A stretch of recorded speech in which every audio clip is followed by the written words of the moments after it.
Alright, everybody sit down. Everybody take your seats and everything. Hello, welcome. Welcome to the Sharkstream Book Club. Guess what? It's me again. It's Gage. Hi. How are you? I hope you're well. Let me figure out how tall I'm standing here real quick. Greetings. Boy howdy, is it ever Saturday. I hope any viewers in the US are enjoying. We got a long weekend. We got this is Memorial Day weekend. And I hope any viewers from other parts of the world are enjoying, you know, just a normal weekend, as it were. Oh boy. So, today's been pretty just kind of like, I don't know if I want to say dull, but kind of like chill overall. Haven't really done a whole lot today. Went out, had lunch, gonna be having dinners later.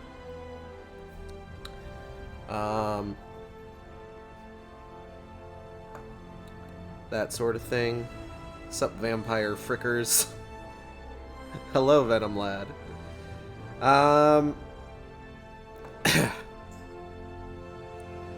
Haven't even really gotten a chance to watch the movie for my movie challenge today, which is another like YA novel adaptation. It's The Giver, which is not a book I know anything about. So boy, how y'all doing today? I'm doing pretty good. You know, I'm ready to read, ready to expand my mind, my knowledge with more Dead Space book. How many pages we got in this next part? So this next part is going to go from page 109 to 172. So that's, what, 61 pages? Of 63. 63 is how math works. 63 pages of content for us to get through. Comprising, I can only assume, several chapters. Several fairly short chapters.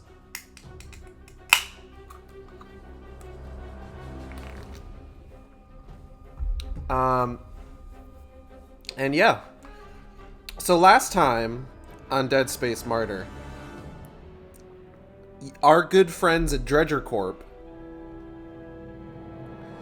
were like, hey, there's a thing in this hole. We need to get to the hole object before anyone else has a chance to.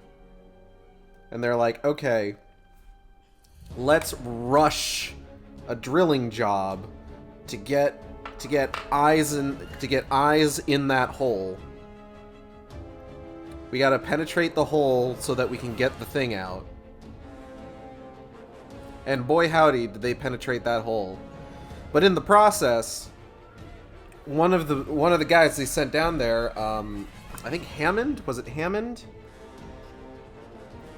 I'm trying to remember off the top of my head.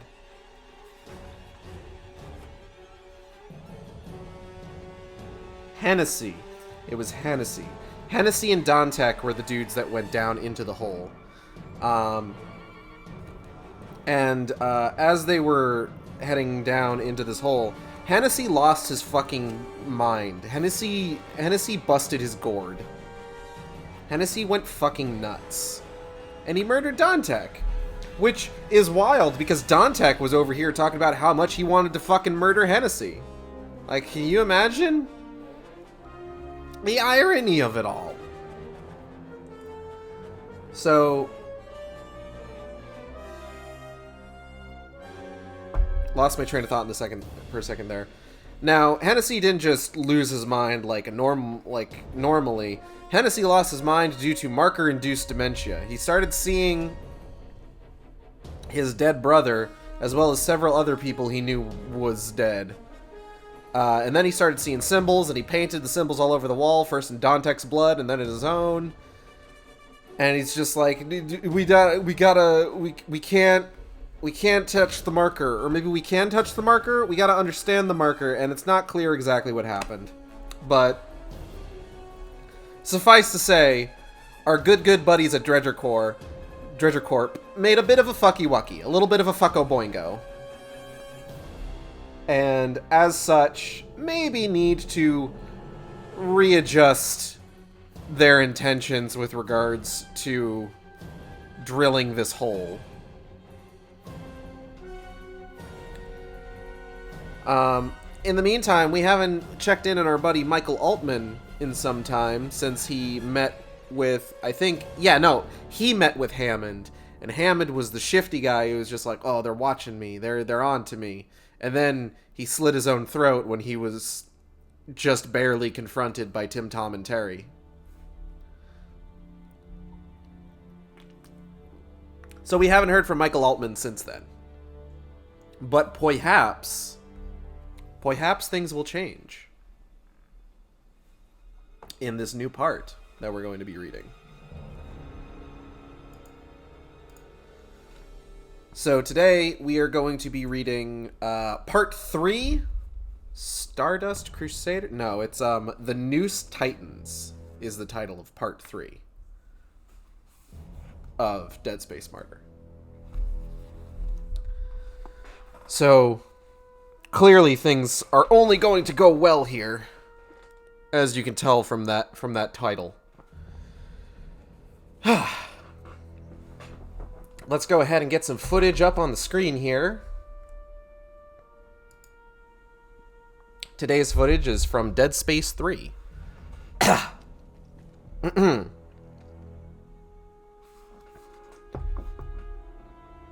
Starting off with Chapter 22. How long has it been? Or, I forget what I gave. I forgot a lot of the voices I gave some of these characters. How long has it been? Asked the Colonel. Too long, said Tanner, his face drawn, his voice hoarse. Nearly 48 hours now. He'd been awake almost 2.5 full days. Most of that time he'd spent trying to get in touch with the F7. There'd been a few scattered bits, moments when somehow everything aligned to let the signal through, so he assumed there had been moments they'd seen him as well. But it never lasted long enough for them to communicate. And then, just when he was ready to give up hope, there had come a signal broadcasting on all bands. They had gotten only bits of that too, but others had picked up other bits of it on other channels. Tanner's team had gathered had gathered as much as they could, and were working to sequence it all together to form something. He'd thought they'd have something by now, which was why he'd contacted the Colonel, but they were still working. Could they still be alive? The Colonel asked. We already know one of them is dead. Hennessy? No, Dantek, said Tanner. He rubbed his eyes. He'd had a headache for days now, maybe even weeks. He was starting to feel like he couldn't remember when he hadn't had one. I've felt like that before. That's always the worst, when like something's been hurting for so long that you don't remember like your life prior to being in fucking pain. That's a surprise, said the Colonel. Tanner nodded. We still don't know what happened, but we know he's dead. He spun the holophile through the screen, watched the Colonel take it up on his end. Tanner knew what it was, a grisly image capture showing a disjointed torso propped up in the command chair. Its limbs piled neatly on the chair just in front of it. The head was broken and distorted and hardly human. It's a piece of one transmission that we were able to salvage. The last image we have, really. How do you know this is Dantek? Asked the Colonel. The Colonel was a hard man, Tanner thought. His voice was just as even as it had been before, like he was looking at somebody's wedding picture. Tanner circled portions of the image on his monitor. You can see here and there bits of hair. It's caked in blood, but we're reasonably certain it's hair. Ah, yes, said the Colonel. Now I see. Hennessy was bald, Tanner said, simply. The Colonel leaned back in his chair, thoughtful. What happened? He asked. Tanner shrugged. Something went wrong, he said. Beyond that, I can't say. If you had to guess, what would you guess? Tanner sighed. Hennessy must have gone crazy and caught Dantek unawares. Maybe something wrong with the oxygen supply that had some effect on his brain, Maybe the pressure of being confined in such a small space for too long. Maybe he was already insane and we didn't know. Doesn't it strike you as strange? Asked the Colonel. Of course it strikes me as strange, said Tanner. It's not normal behavior. No, said the Colonel. Yes, of course, all that is strange. But it's even stranger that it happens now, just now, when they're on their way toward an impossible object found in an impossible location. Sabotage, you think? I can't rule it out, said the Colonel. But that's the least strange of the possibilities, Tanner. Show a little more imagination. He leaned forward again. Contact me immediately once you've got some footage to show me, he said, and reached out to cut the link.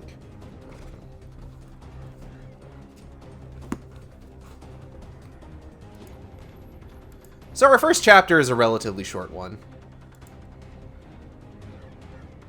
Let's go ahead and take a look at some of the most important details from this chapter. So the most important thing we've learned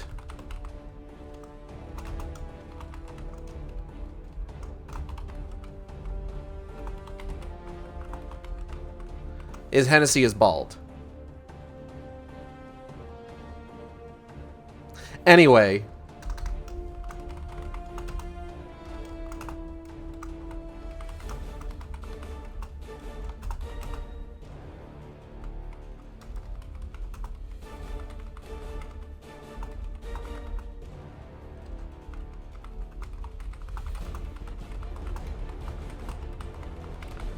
So right now, in terms of what Tanner knows, he doesn't know a whole lot. It's basically his knowledge of what's going on is essentially Dantek is dead. At this point, we know at this point that the mission, or at the very least, the mission, or Hennessy's life, if not the mission, has concluded. Because they mentioned that there was a message that went out on all bands, which was the last thing that Hennessy did before, you know, dying of blood loss. Was he sent out a message to all bands, basically warning about the marker. Hi, Raggy. Hello, boyo. I'm reading a book, and I'm talking about it. Do you want to say hi to the audience? No? Raggy boyo, I love you. I'm hugging my cat. Give me a second.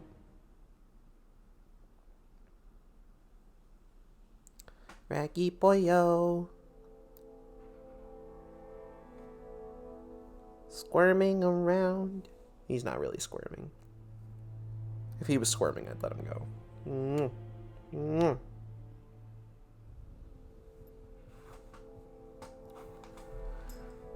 Are you done interrupting my... No? You're still rubbing up on me? Adorable. What was I talking about? Oh, yeah. So really, the extent of what he knows is that Dantek is dead. As far as Tanner is aware...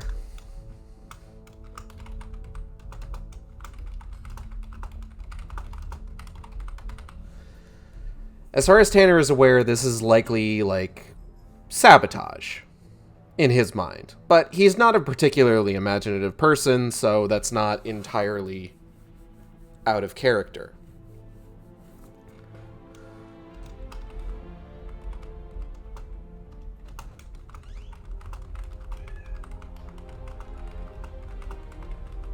Now, the Colonel, on the other hand, thinks some weird-ass shit is happening. He's just like... Tanner, you're too much of a stuffed shirt. Have some imagination. Why would you believe that it's sabotage when it's so much more fun to believe that they went insane from alien influence?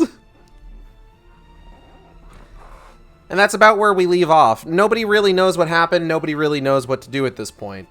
But the Colonel...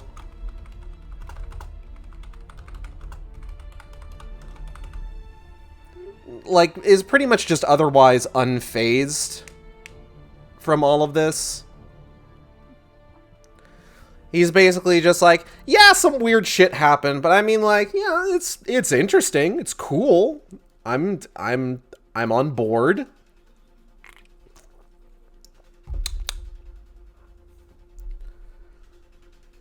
So that's about where we leave. That's about where we leave things, going into chapter 23. Whoop. Alright, chapter 23. The power of the signal, Altman realized, had increased sometime during the night. The indicator he'd installed was reading higher than he'd ever seen it. The pulse ended and it fell back, still higher than it had been in its previous resting state. He glanced over at Field, who seemed immersed in his own calculations. Just to be safe, he angled his holoscreen so that there'd be no chance of Field seeing what was on it. He scrolled back through the data log until he found the shift. There, sometime around 6 or 7 in the morning, he'd have to do a full correlation to make sure. The signal's increase wasn't gradual, but immediate, as if something had suddenly and deliberately amplified it. He hadn't heard from Hammond since the night at the bar, which concerned him a little, but not too much. The security technician was probably lying low, being careful. Yeah, he's lying pretty low, all right. About 6 feet below the ground. When he wanted to get in touch, he would. In the meantime, it was up to Altman to find out what was going on. He logged his results into the encrypted database and then looked to see if they correlated with work done by the others in this case being the 3 other scientists who had, like Altman, been intrigued by the gravity anomaly and the pulse and wanted to pursue it. Showalter, Ramirez, and Scud? This motherfucker's named Scud. Like with a K. S-K-U-D. Imagine being named Scud. Unfortunate. Showalter, who had more powerful equipment than Altman's simple sensor, had gotten the same readings. At 6:38 a.m., there had been an extraordinarily strong pulse, followed by a shift in signal patterning. The signal was now perpetually amplified. There were still high and low points, but the basic profile of the signal was stronger and had remained so ever since. Ramirez had noted something else, something that he had picked up off the satellite images while trying to get a sense of whether there had been a change in the condition of the crater itself. A freighter anchored about 15 miles southeast of the crater's center. At first, I didn't pay much attention to it, said Ramirez in the vid file he'd attached. But then, I go back a day and it's still there. I go forward a day and it's there too. If it's really a freighter, what would it be doing sitting in the same place? So yesterday morning, I hired a local man who called himself Captain Jesus to use his old motorboat to run me out for a closer look. I took a fishing pole with me. Once we were about 200 meters from the freighter, I had Captain Jesus stop and cast my line into the water. The captain told me I wasn't going to catch anything. When I asked why not, he gave me a long, hard look and pointed out to me that I hadn't bothered to put any bait on the end of my line. I didn't know what to say to that, so I didn't say anything. Captain Jesus made a point of looking at the freighter and then looking back at me, then told me it didn't seem like it was fish I wanted to catch and that the kind of fishing I wanted would cost me extra. In the end, I had to promise to pay the good captain double his normal rate to stay there so that we could get a good look at the freighter. It didn't have any markings. Other than that, it seemed an ordinary enough freighter, except for the fact that it was a brand new, heavy-duty submarine lift attached to its deck. That was all I had time to ascertain, Ramirez said. We'd been out there all of 5 minutes, 2 of which I had spent bartering with Captain Jesus, when a launch appeared from the other side of the ship and pulled up alongside us, manned by 4 muscle-bound boys with military haircuts, but without the requisite military garb. Move along, one of them said. I'm fishing, I claimed. Fish somewhere else, he said. I was going to argue, but Captain Jesus threw the boat in gear and took us out. When I asked him why later, all he would say was, "These are not good men." Which left me with 3 questions, said Ramirez, concluding his vidlog. First, what use would a freighter, if it really is a freighter, have for a submarine? Second, what makes them want to keep other boats at a distance? Third, what the hell is really going on? What indeed? Wondered Altman. Last report from Scud, a laconic Swede, didn't arrive for another hour. It was a document instead of a vidlog. So sorry, his report read. Had to double check. What followed was a series of charts and captions with captions in Swedish, none of which Altman knew how to read. After them, Scud had written, insufficient data for certainty. For certainty of what? Wondered Altman. He tried to scroll down, but the report ended there. He checked the network and found that Scud was still logged into the system. Scud, he typed, please clarify the conclusion of your report. By insufficient data, I mean there is not enough data, he wrote. Without enough data, we cannot be certain. Altman sighed. Scud was a good scientist, but a little lacking in communication skills. What is your data concerning? He asked. Seismographic data, wrote Scud. And what were you trying to prove? Altman wrote. That the seismic disturbance was something generated by a machine rather than ordinary seismological activity. What kind of machine? As I said in my note, wrote Scud, and then there was a long moment where the screen remained blank. Very sorry, he finally wrote. I see now I left it off my note. A drill. I do not have enough data to prove it, and maybe it is only ordinary seismic activity, but I think maybe somebody has been drilling, and maybe in the center of the crater. Altman immediately disconnected from the system and went outside to call Scud. The man seemed startled, a little confused, but after a while he started to fill in the details in a way that Altman understood. Scud was drawing his readings from multiple seismographs, some on land, some underwater, several very close to the center of the crater itself. Only those near the center had noticed anything. The reading, Scud said, was something that would normally be dismissed as insignificant, very minor seismic activity. But it was also possible, he claimed, that it could be from a heavy industrial-scale drill. It was very regular, he said, which would not be typical of a seismic event. But you're not sure if it's in the center of the crater? No, said Scud. Exactly, that is the problem. Where else would it be if not the center? It might be as far as 50 meters from the center, said Scud. I have done calculations, but I am afraid they are inconclusive. But that might as well be the center, said Altman, frustrated. No, you see, said Scud patiently. As I said, it might be as far as 50 meters from the center. That is not the center.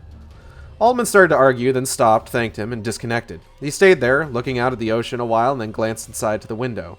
Field was still keeping to his side of the room, talking on the telephone now, seeming no more and no less animated than earlier. Altman turned back to the ocean again. Slowly, things were beginning to take shape in his mind. He wished that Hammond would get back in touch, since he'd been aware of it before anyone else. He might have a perspective that Altman and the others didn't have yet. In the meantime, it was up to them. There was nothing to say for certain that the pulse, the freighter, and the seismic readings were all connected. But then again, there was nothing to suggest they weren't. And all three had something in common, the center of the crater. Something was going on down there. Maybe something had been discovered, maybe it was part of some sort of weapons test, maybe it was some incredibly uncommon but natural phenomenon. But something was happening. Something weird. Something that someone didn't want the public to know about. He swore he would find out what it was. Even if it killed him.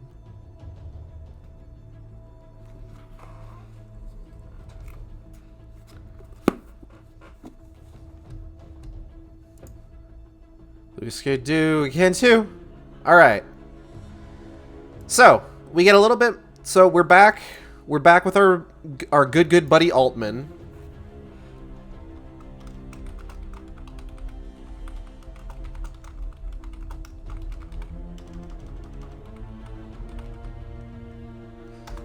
And Altman has gotten himself a little group of scientists, all sort of like investigating the same thing through different means.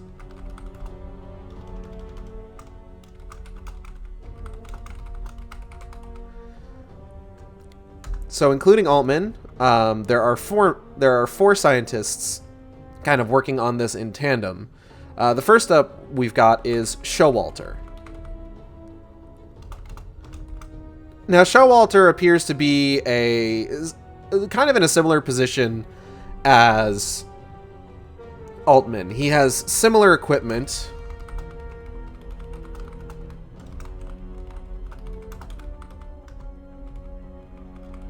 Similar equipment, but more powerful.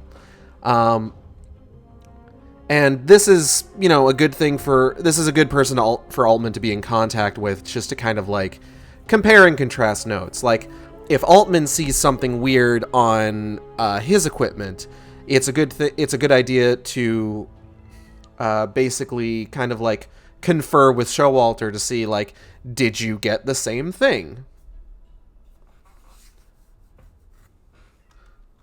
There's a cat meowing outside my door. I think it's Raggy. I'm gonna go let him in real quick. 1 second. Pushes my chair back. Get up noise. Oh. Thank you. I went through all the trouble of pushing my chair back, and someone came by and opened the door. Raggy, what is up? What is up, my boy? It's not food time for you yet. You still got like an hour and a half. Hello. Hello. Are you just feeling really, really needy because we were out for a good chunk of the morning? Hmm. Hello. Hello. I gotta say, cats, pretty good. Just kind of in general. Raggy, can I continue my book club?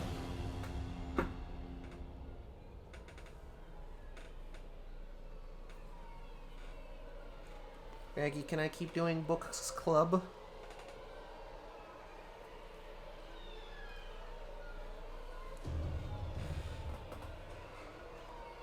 I'm gonna keep going on book club, okay? I'm gonna put you down here.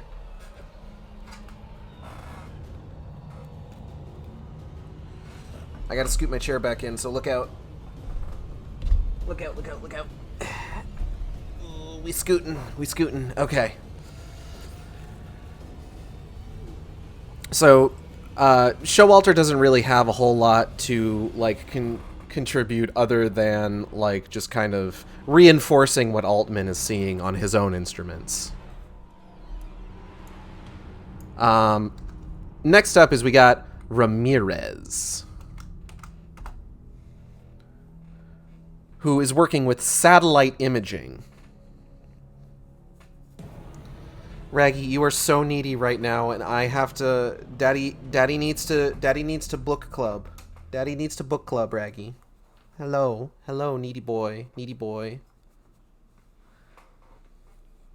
Raggy, if I had like a text to speech thing, I would be like, you.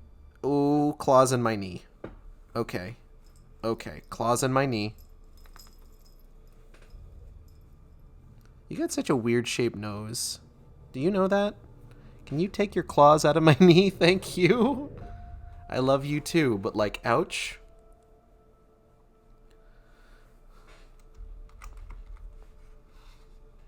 I'm trying to... Raggy boyo.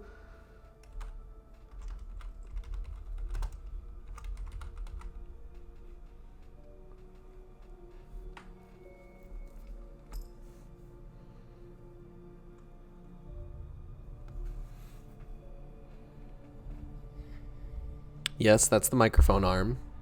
Are you going over to the Xbox? If you want to sit up on the Xbox, you can. I just need you to not be all up in my business while I'm trying to do book club stuff, okay? Go on, scoot.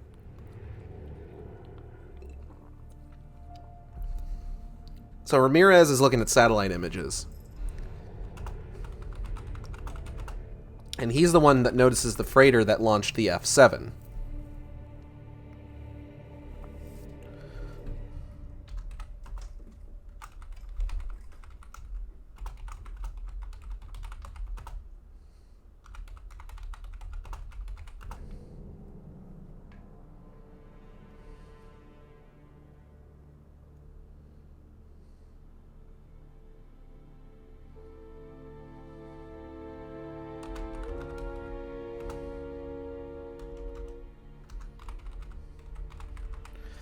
Now, this freighter, as he explains, does not have any markings on it, and it's staffed by a bunch of guys who seem like they're military, but don't have any sort of, like, military trappings. No uniforms, insignias, anything like that.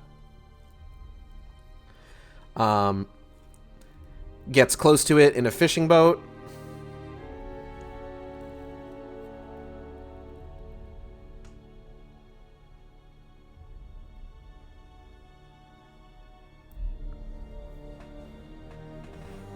Baggy, what are you doing?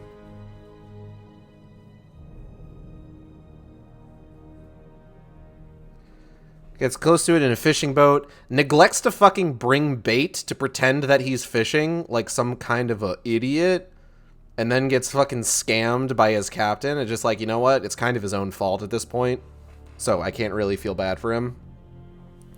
And then a bunch of these muscle boys fucking drive up to them and just like, yo, you gotta fish somewhere else. And he's just like, but what? And then the captain takes off. It's just like, yeah, that seems about right. And then we have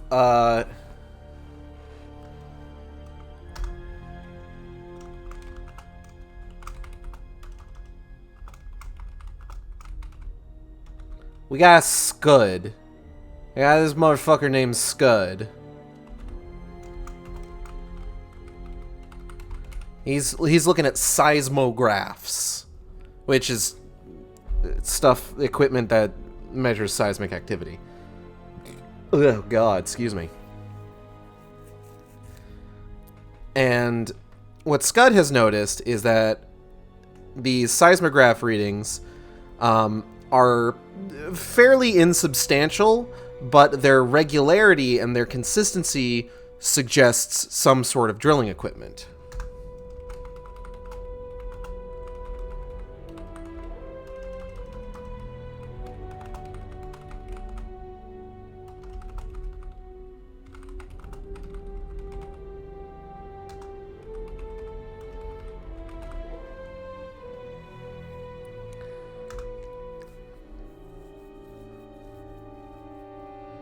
Now, what we find interesting about this drilling equipment, or these readings, is their proximity to the center of the crater itself.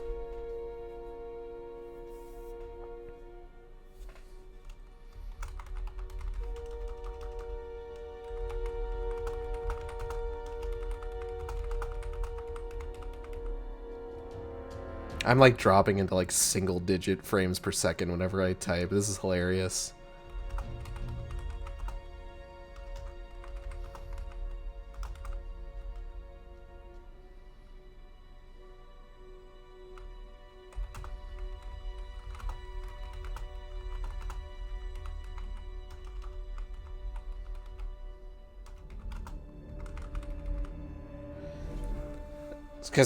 So they're basically in the center, unless of course you ask Scud, who's just like, no, it's 50 meters from the center. It's not the center. It's just like, bro, it's basically the center. Fucking like go look at lines on a paper, idiot. It's practically the center. Just fucking say it's the center.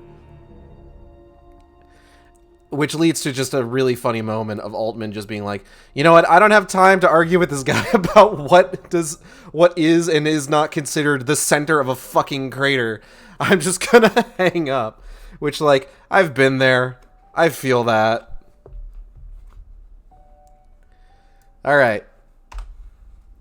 Let's move on to chapter 24 and see what new shit awaits us here. With Altman starting to look into this proper.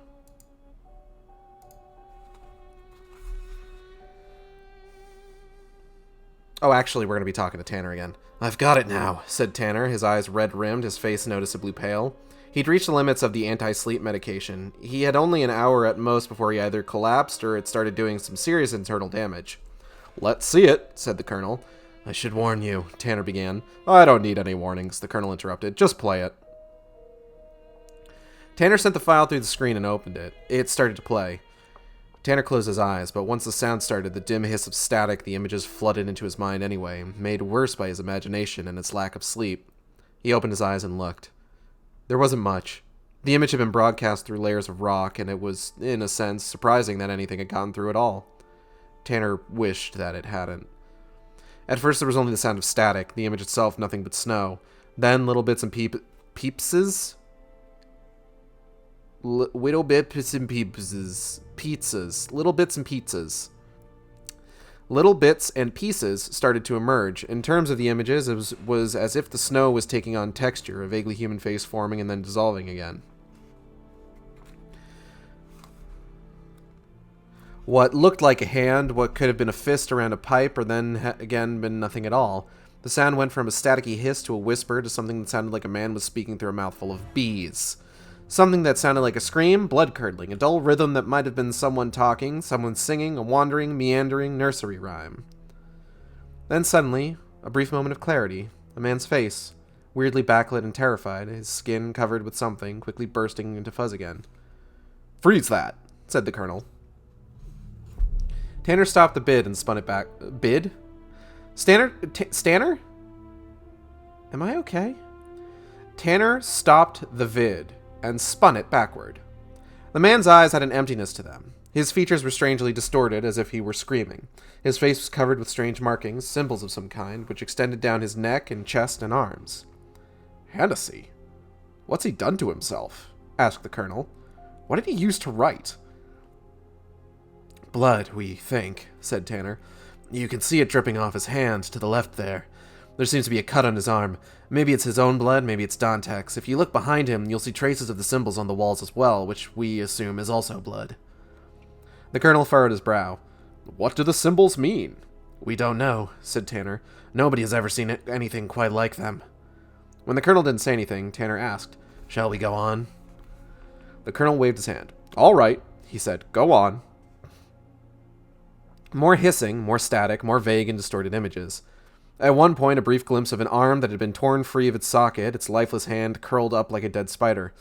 A bit of the command chair, spattered with blood, and then Hennessy was back, humming to himself, swaying slightly, covered in blood symbols. Hello, he said, then dissolved again.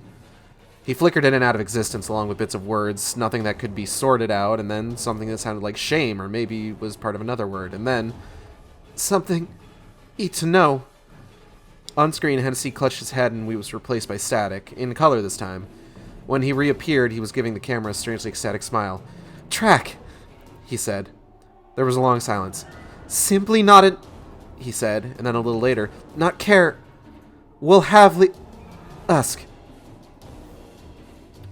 Hard to make much sense of it, thought Tanner, but whatever it wasn't good. Then Hennessy was back again with that same intense smile. He had moved closer to the camera, almost filling up the screen. Virgins, he said, and gestured off screen. Then he was still there, still talking, but a little bit more than a ghost in the static, the sound completely lost, until, near the end, he came back. The image almost clear now.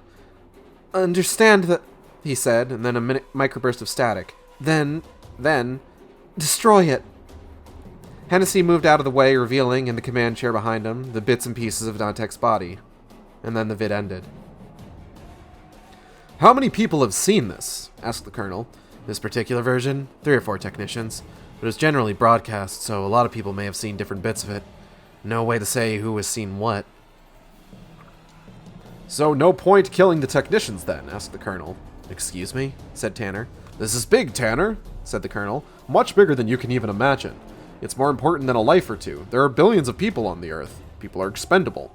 But this thing, whatever it is, this is the only one we've ever seen. Are you saying I'm expendable? Said Tanner slowly. The colonel gave him a shrewd look. Don't take this the wrong way, he said. At this point, you're less expendable than nearly anyone else. But yes, if the circumstances develop in the wrong way, you're expendable. Does that bother you? Yes, said Tanner.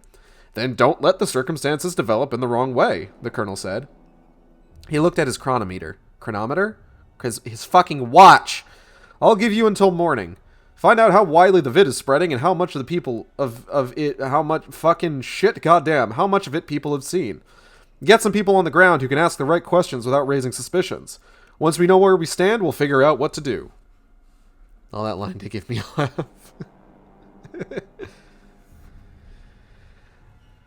Okay.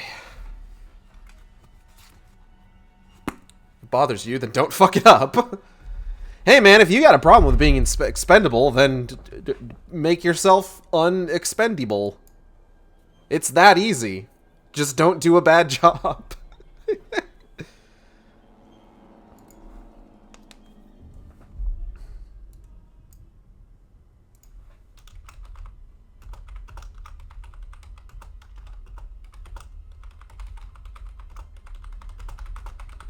So Tanner now knows that Dantek is definitely dead for sure, for real, absolutely 100%. And also probably Hennessy.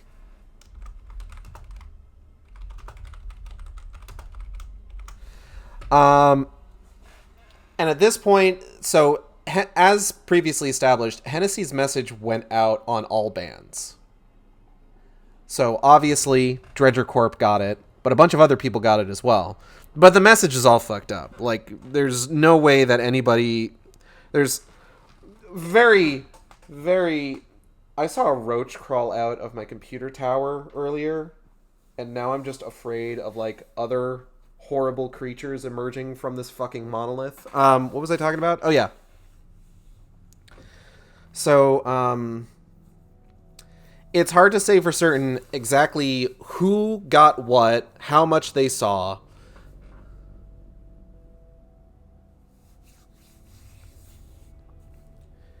And exactly, like, how fucking uncontained this situation is.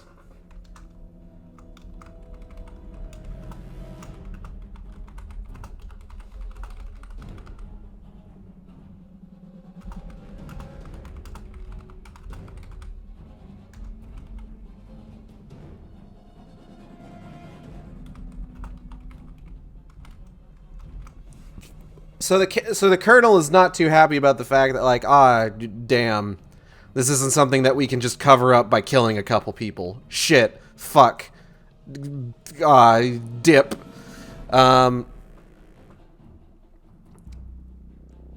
And now it's just kind of a question of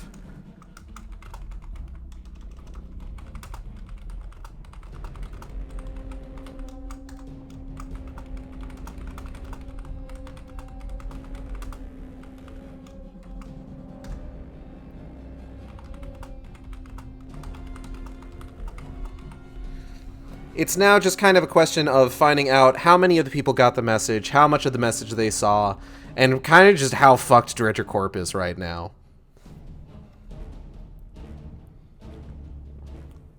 Because again, the whole thing here is that Dredger Corp came out under the blanket of nightfall with a fucking skeleton crew on this freighter-ass freighter with a big drilling mechanism to get to the center of this fucking crater before, like, the fucking Mexican government found out and they would have to, like, deal with the bureaucracy of that. So, you know, illegal shit.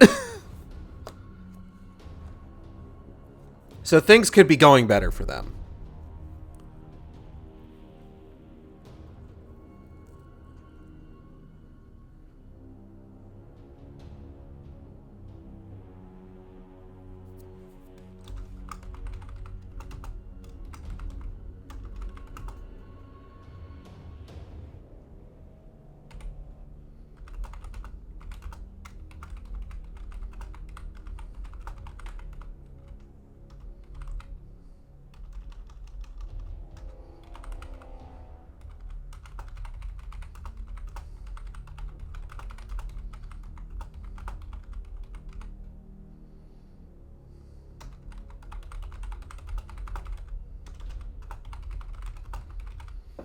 And at the end of all this, Tanner's kind of, like, state of mind is that he's sort of upset that he's considered expendable by the higher-ups at Dredger Corp. And he's, like, talking to the colonel, just like, bro, I thought we were cool. Are we not cool? Did I misread this situation? And the colonel's just like, hey, man, don't...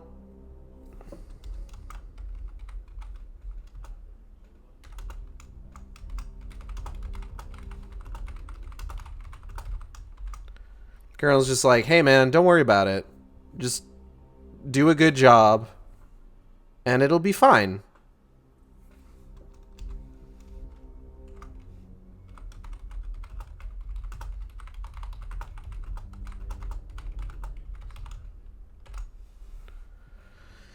So that's where we're at going into the next chapter. So if the structure of this book up to this point has been any indication, the way that this is going to work is that we're going to be kind of bouncing back and forth between point of view characters. So we had a Tanner chapter, we had an Altman chapter, we've had another Tanner chapter. So we're probably going to be going back to check on Altman, see what he's up to with his fucking squad of scientists. So let's take a look, shall we? The call came around 1 a.m. Altman lay in bed, watching his phone buzz on the table beside the bed like a trapped insect. It buzzed and then stopped. He checked it. No number listed, and the hologram image was blocked. Almost immediately, it started buzzing again. It could be Hammond, he thought. I should answer it. or Showalter, or Ramirez, or Scud. But he just watched it buzz until it stopped. The third time, it woke up Ada. She yawned and stretched, her body arching. "What time is it?" she asked drowsily, and then she sat up in bed, tucking her hair behind her ear. "Michael, aren't you going to answer that?" He watched his hand reach out and flip his phone open, bringing it up to his ear. "Hello," he said. Even to him, his voice sounded dry and crackly, as if he hadn't spoken for years. "Is this," said the voice, and then paused, "Michael Altman?" "Who is this?" asked Altman. The man on the other end of the line ignored the question. "I have a simple question I need you to answer," he said. "I'm curious if you managed to pick up anything unusual lately. Intercepted something." "Like what?" he asked. "I can see that you haven't," and the voice quickly. "I'm sorry to have wasted your time." "Do you mean a signal of some sort?" he asked, thinking of the pulse. There was a silence on the other end of the line. "Some sort of transmission?" said Altman. "Maybe," said the voice slowly. "Do you have something in mind?" "Who is this?" said Altman again. "That doesn't matter," said the voice. "What kind of transmission are you talking about?" he asked. "A pulse of some kind?" The voice suddenly turned nasty. "You'll have to do better than that, Mr. Altman," it said, a harsh note to it. "Wait," said Altman. "Let's make a deal. If you tell me what you're looking for, I'll tell you if I've come across it."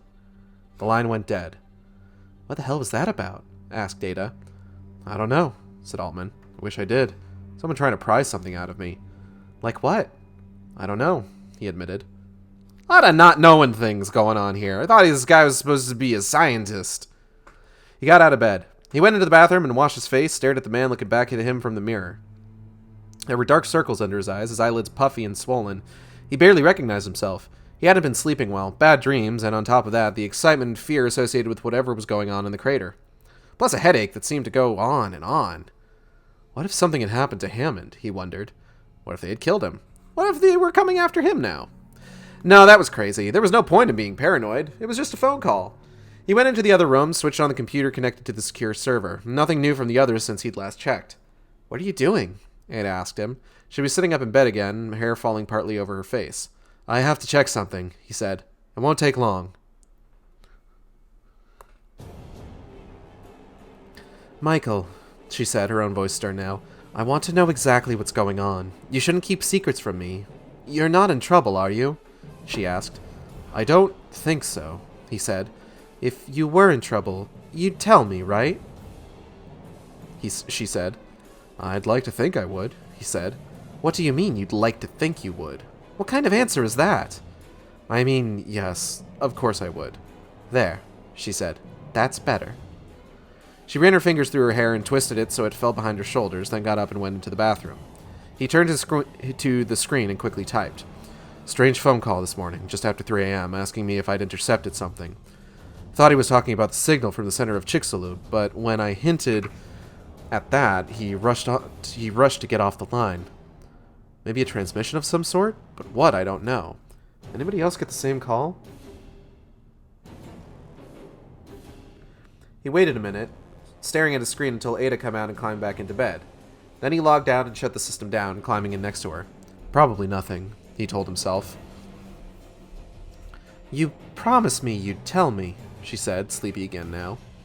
"Yes," he said. A few minutes later, he realized she was asleep. He lay in bed, eyes open, staring up at the darkened ceiling. It was a long time before he was able to fall asleep as well. In the morning, logging on, he discovered all 3 of the others had the same call, all well after he'd had it. Ramirez first, then Showalter, then Scud, which suggested that maybe the person making the calls was simply moving alphabetically down a list. They were all as puzzled as he was. "Ask around," Altman wrote back. "Find out if other people had it and what they make of it." By noon, they had the answer. Every scientist in Chicxulub they'd contacted had been called. Most of them had no idea what was going on, chalked up to a crank call or the work of some paranoid. But Ramirez had finally talked to somebody who seemed to know. "He's talking about the vid broadcast," a man named Bennett said, a geologist and amateur radio enthusiast. "I figured it out right away. He called, all cryptic, fishing for something, but not wanting to give away what. I said, 'You mean the vid broadcast?' He pretended not to know what I was talking about, got me to describe it, then he thanked me very politely and hung up." Bennett had only part of the vid, a few brief seconds, something he'd come across broadcasting on not just one band, but several, and so, out of curiosity, he'd recorded it. There were about 3 seconds of static, followed by 5 slightly distorted seconds of someone talking, followed by 8 seconds of static. A few other people, said Bennett, had gotten other bits of it, and someone at Dredger Corp seemed to be gathering copies of all the bits. Why, he didn't know. Bennett was sure it was a hoax, someone's idea of a joke. And how they'd gotten it to seem like it was being broadcast from the center of Chicxulub, he didn't know. Probably a transmitter on a boat, or... It was broadcast from where? Somewhere near the center of Chicxulub crater, he said. All part of the hoax, I'm guessing. Can I have a copy? Why not? He had said. The more the merrier. He spun it over. It was a strange document. A man, naked, his body covered in symbols written in a substance that seemed to be blood, staring with a strange grin into the camera. Understand it, he said. Destroy it. And then static. Static? Static shank. Static. Altman watched again. There wasn't much to it, just a few seconds. Maybe Bennett was right and it was a hoax, but there was something about the man's expression, the tightness of his features, the dead, mad emptiness of his eyes, which made Altman feel that it was not. Where was he? He watched it again. It was a small, confined space, the walls, too, smeared with symbols written with the same substance as was smeared on the man. Something at one point cast a reddish glare under the man's chin. When he bobbed forward, the lighting was industrial, harsh, and unfriendly. Understand it. Destroy it, the man said. I'm still working on understanding it, thought Altman. To be frank, I'm not even sure what it is. He leaned back in his chair, his elbows on the chair's arms, his fingers tented in front of his face. Maybe a hoax, he thought, but maybe not. What if we take it all seriously? What if we try to put it all together? What will we come up with? A signal pulsed from the center of the crater, something that hadn't been noticed before. A gravity anomaly, also something new. A suspicious freighter, not exactly over the center of the crater, but not far from it. On the deck of the old freighter, a brand new industrial submarine hoist, also military or ex-military personnel on board. Evidence of either seismic activity or of drilling, either in or very near the center of the deep undersea crater. A vid, sent out on multiple channels, apparently broadcast from the center of the crater. On it, a man in a confined space, apparently mad, covered in odd runes, saying, "Understand it, destroy it." It all seemed connected, and it all came back to the crater. Something happening at the heart of that crater that someone, probably Dredger Corp, since they were doing the asking, but maybe others as well, was very, very interested in. Interested enough to start a drilling operation, probably illegal, to try to see what it was or try to remove it. It might also explain the vid fragment, Altman realized. What if the broadcast was from a submarine? He shivered slightly. The problem was that only raised bigger questions. He sighed. It'd be easier, he'd realized, to think of it as just a hoax and stop worrying about it. Only he couldn't think of it as just a hoax. The more he thought about it, the more he pondered it, the more he thought that it must be real. He brooded, hesitating. Your move, Michael, he told himself. What would be the best way to flush out the secret? In the middle of the afternoon, he hit upon an idea. It wasn't the best idea, but it had the beauty of being simple, and it was the only thing he could think of to likely have It was the only thing he could think of likely to have quick results. He put a copy of the vid onto his holopod and slipped it back into his pocket. Done for the day, he said to Field. The man looked over, his expression like that of a dead fish. It's only 2:30, he said.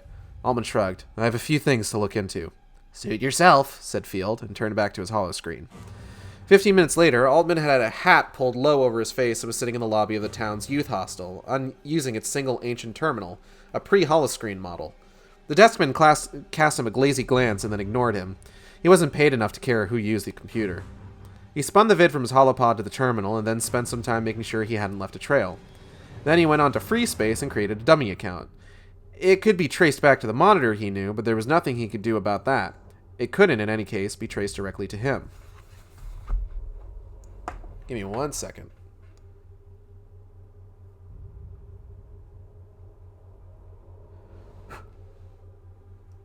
There's like a fragment of my fingernail just bugging me here.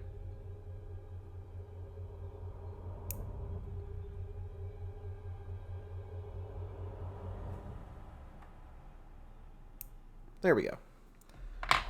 Where was I?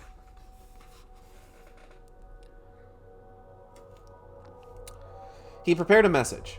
Treasure Corp's illegal doings in Chicxulub, he typed into the subject line, and then captioned the vid, Last words from a submarine tunneled deep into the heart of Chicxulub crater.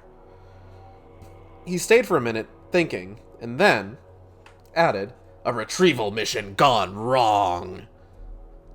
He then proceeded to copy the vid to every scientist he could think of in Chicxulub, himself included, and to select a few beyond. There, he thought. That should get their attention. That evening, he told Ada what he had done, explained to her that what they'd found out, what he thought it meant. He thought she'd tease him, tell him he was making something out of nothing because he was bored. Instead, she just crossed her arms. You're such an idiot sometimes. Don't you realize it could be dangerous? She asked. Dangerous? He said. What, you think they'd try to kill me for revealing some industrial secret? This isn't a spy movie, Ada.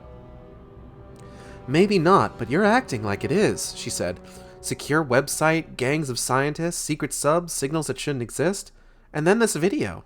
She shivered. A madman covered in symbols drawn in blood. Doesn't that make you think it might be dangerous?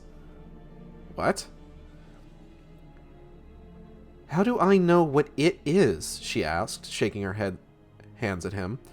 That the thing at the heart of the crater might be dangerous, or the people who want to retrieve it might be dangerous, or both. But, he said, it's just, she said, and then stopped.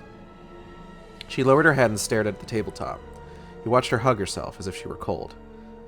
I don't want to see you hurt, or dead, she said quietly. She was motionless for long enough that he thought the conversation was over. He was about to get up and get a beer when suddenly she started speaking again. You have all your data, she said in a very steady voice. You've put it together and it made it mean something. It might be wrong, he said. That's not what I'm getting at, she said. Just be quiet and listen, Michael. You scientists have only one way of looking at the world. I've got data of a sort too, and it's just as troubling. She started to lay it out for him, slowly weaving it together as if it were a story. The signal pulse began at a certain moment, she said, and from that moment on, everything was different. He knew it as well, as she did. Do you remember when you started having bad dreams? I've always had bad dreams, he said. But not like these, she said.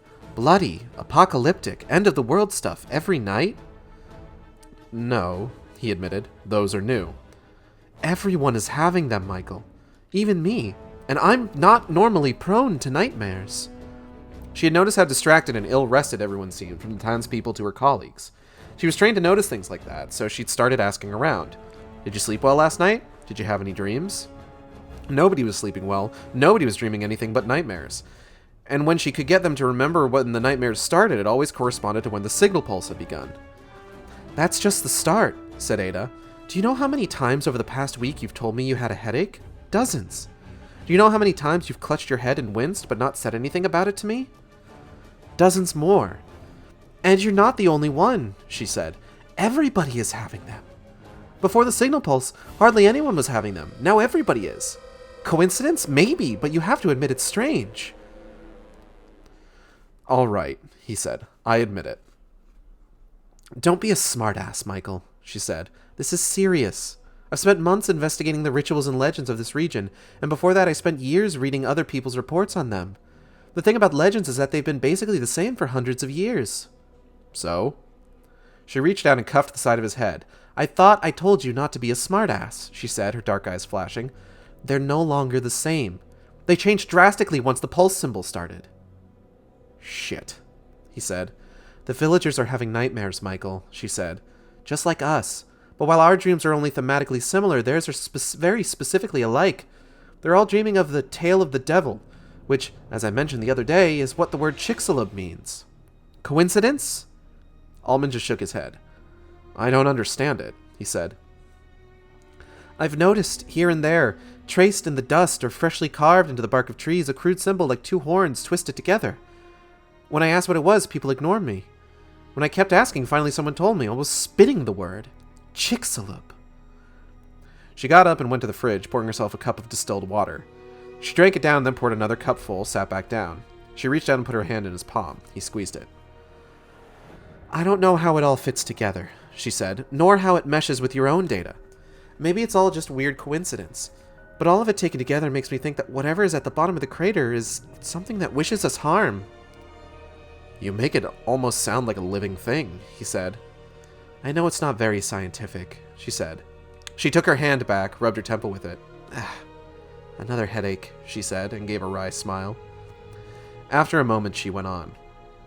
The people of the town seem to have a whole mythology about this tale of the devil. I don't know if the mythology has always been there, or if it's something that's only recently developed. Certainly, I'm only starting to notice it now. The only one I can get to talk about in any detail is the town drunk, and he talks only if I ply him with booze. He claims there are stories that have been passed down from generation to generation about a huge forked object thrust deep into the middle of the ocean. This, he told me in a mix of Spanish and Yucatec Maya, is all that remains of the great devil who surrendered his dominion upon the earth to dig down into the depths and rule over hell. His tail got caught, and is still there, perhaps still alive. Some believe that this devil may still be attached to it. If you touch the tail, they say, you make yourself known to the devil. If the devil knows you, he will try to claim you. If you destroy more than you create, you make yourself known to the devil. You and your people, the drunk told me when he was deep in his cups, you are known to the devil. And then he made the strange symbol at me, a kind of curse, twining his index and middle fingers together. She stopped and drank the rest of the water, leaving the cup on the table. After that, he refused to say more, she said. I tried to coax him to go on, offered to buy him more drinks, but he just shook his head.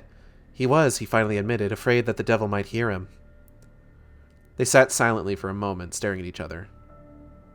Maybe there's a logical explanation, said Altman. For the stories? For all of it? Maybe, said Ada. But I don't know. I could, I suppose, argue that these stories are not a mixture of Mayan and Christian belief. Maybe if I dug deep enough and thought long and hard enough, I'd have a theory about how they developed, but there's still something there, a genuine warning, and sense of fear that my heart tells me we should be listening to. I love you, Michael. Promise me you will at least try to listen.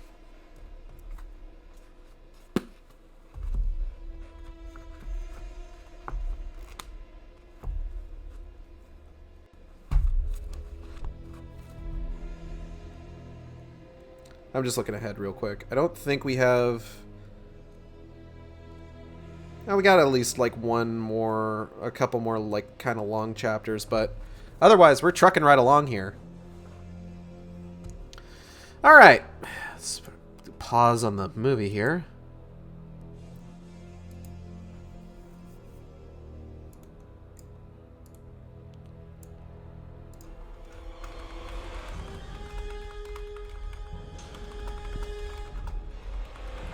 So at this point, everything is starting to come together.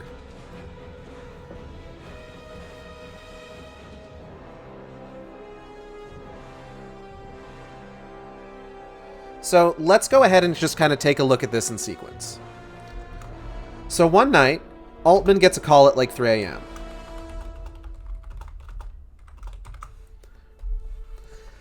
And the person on the phone is asking a lot of like really vague questions about like, hey, did you pick up any signals or anything? Altman thinks he's calling about the pulse that he measured with his own equipment. But the guy just like gets real hostile and then eventually hangs up. There's some personal drama between him and Ada with regards to like Ada wanting him to be honest with her about like kind of what's going on, which as we see later in the chapter, he does. They clearly have like a pretty reasonable, trusting relationship, although Altman does kind of like go off half-cocked in a couple situations in this chapter, but we'll get to that in a moment. So the next day, Altman finds out that a bunch of other scientists got similar calls.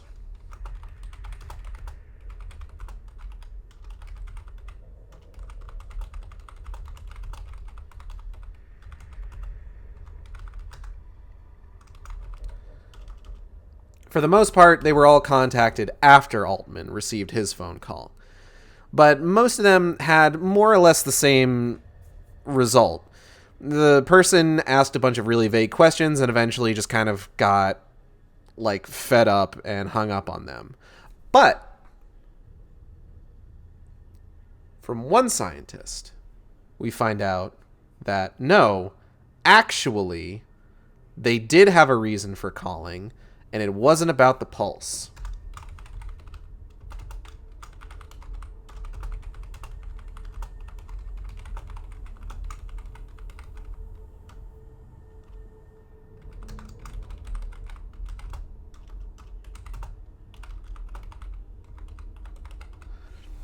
It turns out that this person contacting all these scientists is contacting them specifically to see if they received the broadcast that was sent out by Hennessy.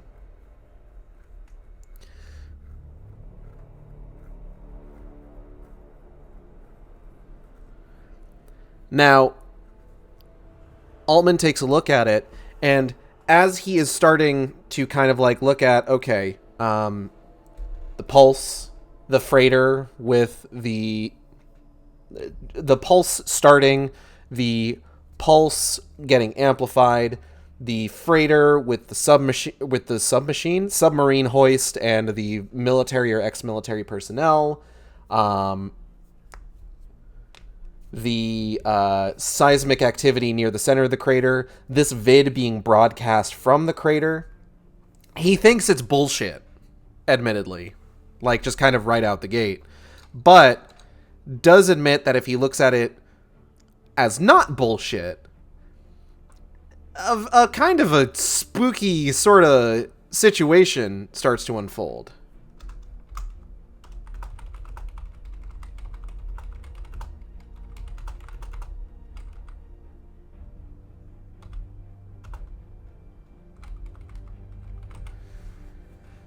Because he starts to put together like a lot of this, like, okay, there's a guy covered in blood.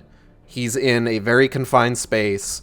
We have a ship with a submarine hoist and what seems like drilling from the center of Chicxulub crater where the video was broadcast from. So if we take all of this as real, then this is kind of a dire situation we've got here. So what does Altman do? Well,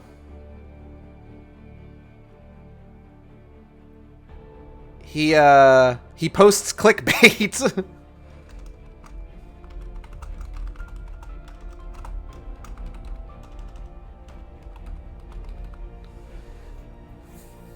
Altman makes a clickbait video about like a fucking mission gone wrong from Dredger Corp, who is also tied up in this because they're the ones who've been asking for like the fragments of the video that people have been collecting.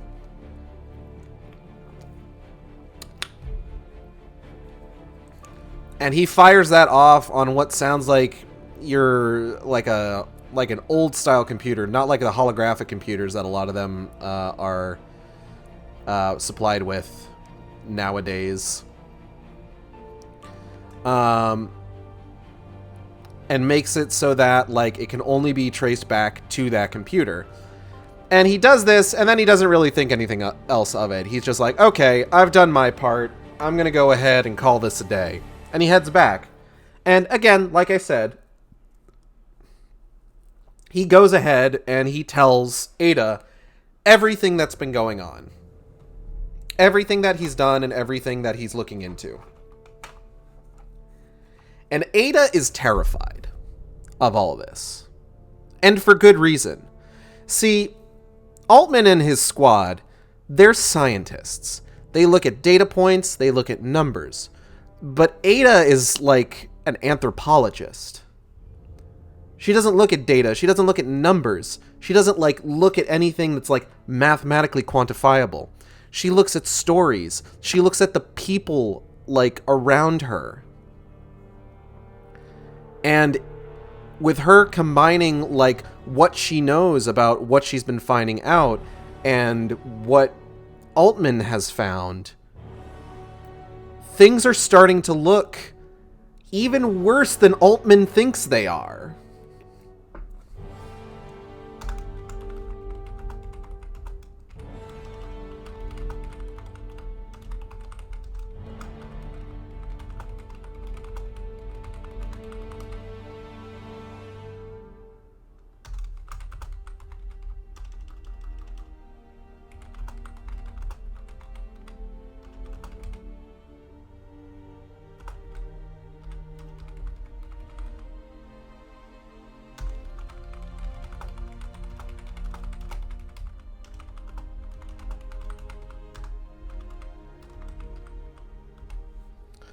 Like, all these things with, like, she's been noticing everyone's been having headaches. Everyone has been having nightmares, very similar nightmares, very specific nightmares about bloody apocalypse scenarios. And not only that, there's the rapid change in the folklore of the region where suddenly everyone is talking about the Devil's Tail, stuff nobody had mentioned up until maybe a week ago. Stuff none of this shit has ever been recorded, ever. And no one will talk to her about it. That is, except the town drunk. Which, if you've read H.P. Lovecraft's Shadow over Innsmouth, is probably one of the most reliable sources of information about weird shit. Weird eldritch nonsense. You know, once you get past the horrific undertones of racism in that story about how mixing races is bad. Whew, golly.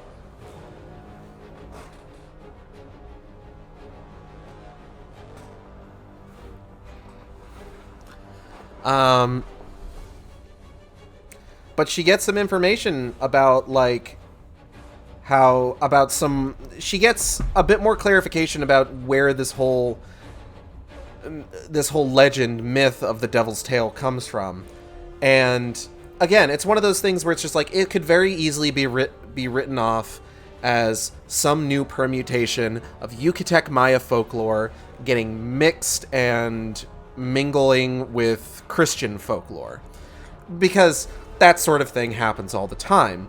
Just look at all of the holidays that we have in sort of Western religious circles that basically all started as pagan seasonal stuff like Easter and Christmas. I remember Overly Sarcastic Productions did a vid on Lovecraft. Dude had a literal dump truck of problems. Racism was just one. Oh yeah, the whole thing that for a good chunk of his life, all he would fucking eat was cotton candy. Yeah, he's just... There's something to suggest that Lovecraft apparently relented on a lot of his worst... a lot of his worst aspects in the final years of his life, but it's kind of a too little too late sort of thing. Especially when a bulk of the work that he is most well known for was written during, his racist period. His anti-Semitic racist period. Anti-Semitic, racist, and a tiny footnote at the bottom of the page that says, fuck the Italians, I guess. Lovecraft's a lot of fun to talk about just because of how fucking weird a lot of that shit gets. I gotta play another Lovecraft game on stream. I've got some, on hand. I've got Sinking City. I've been wanting to play that. Anyway, we're not here to talk about Sinking City. We're here to talk about Dead Space, which is a completely different kind of eldritch horror scenario.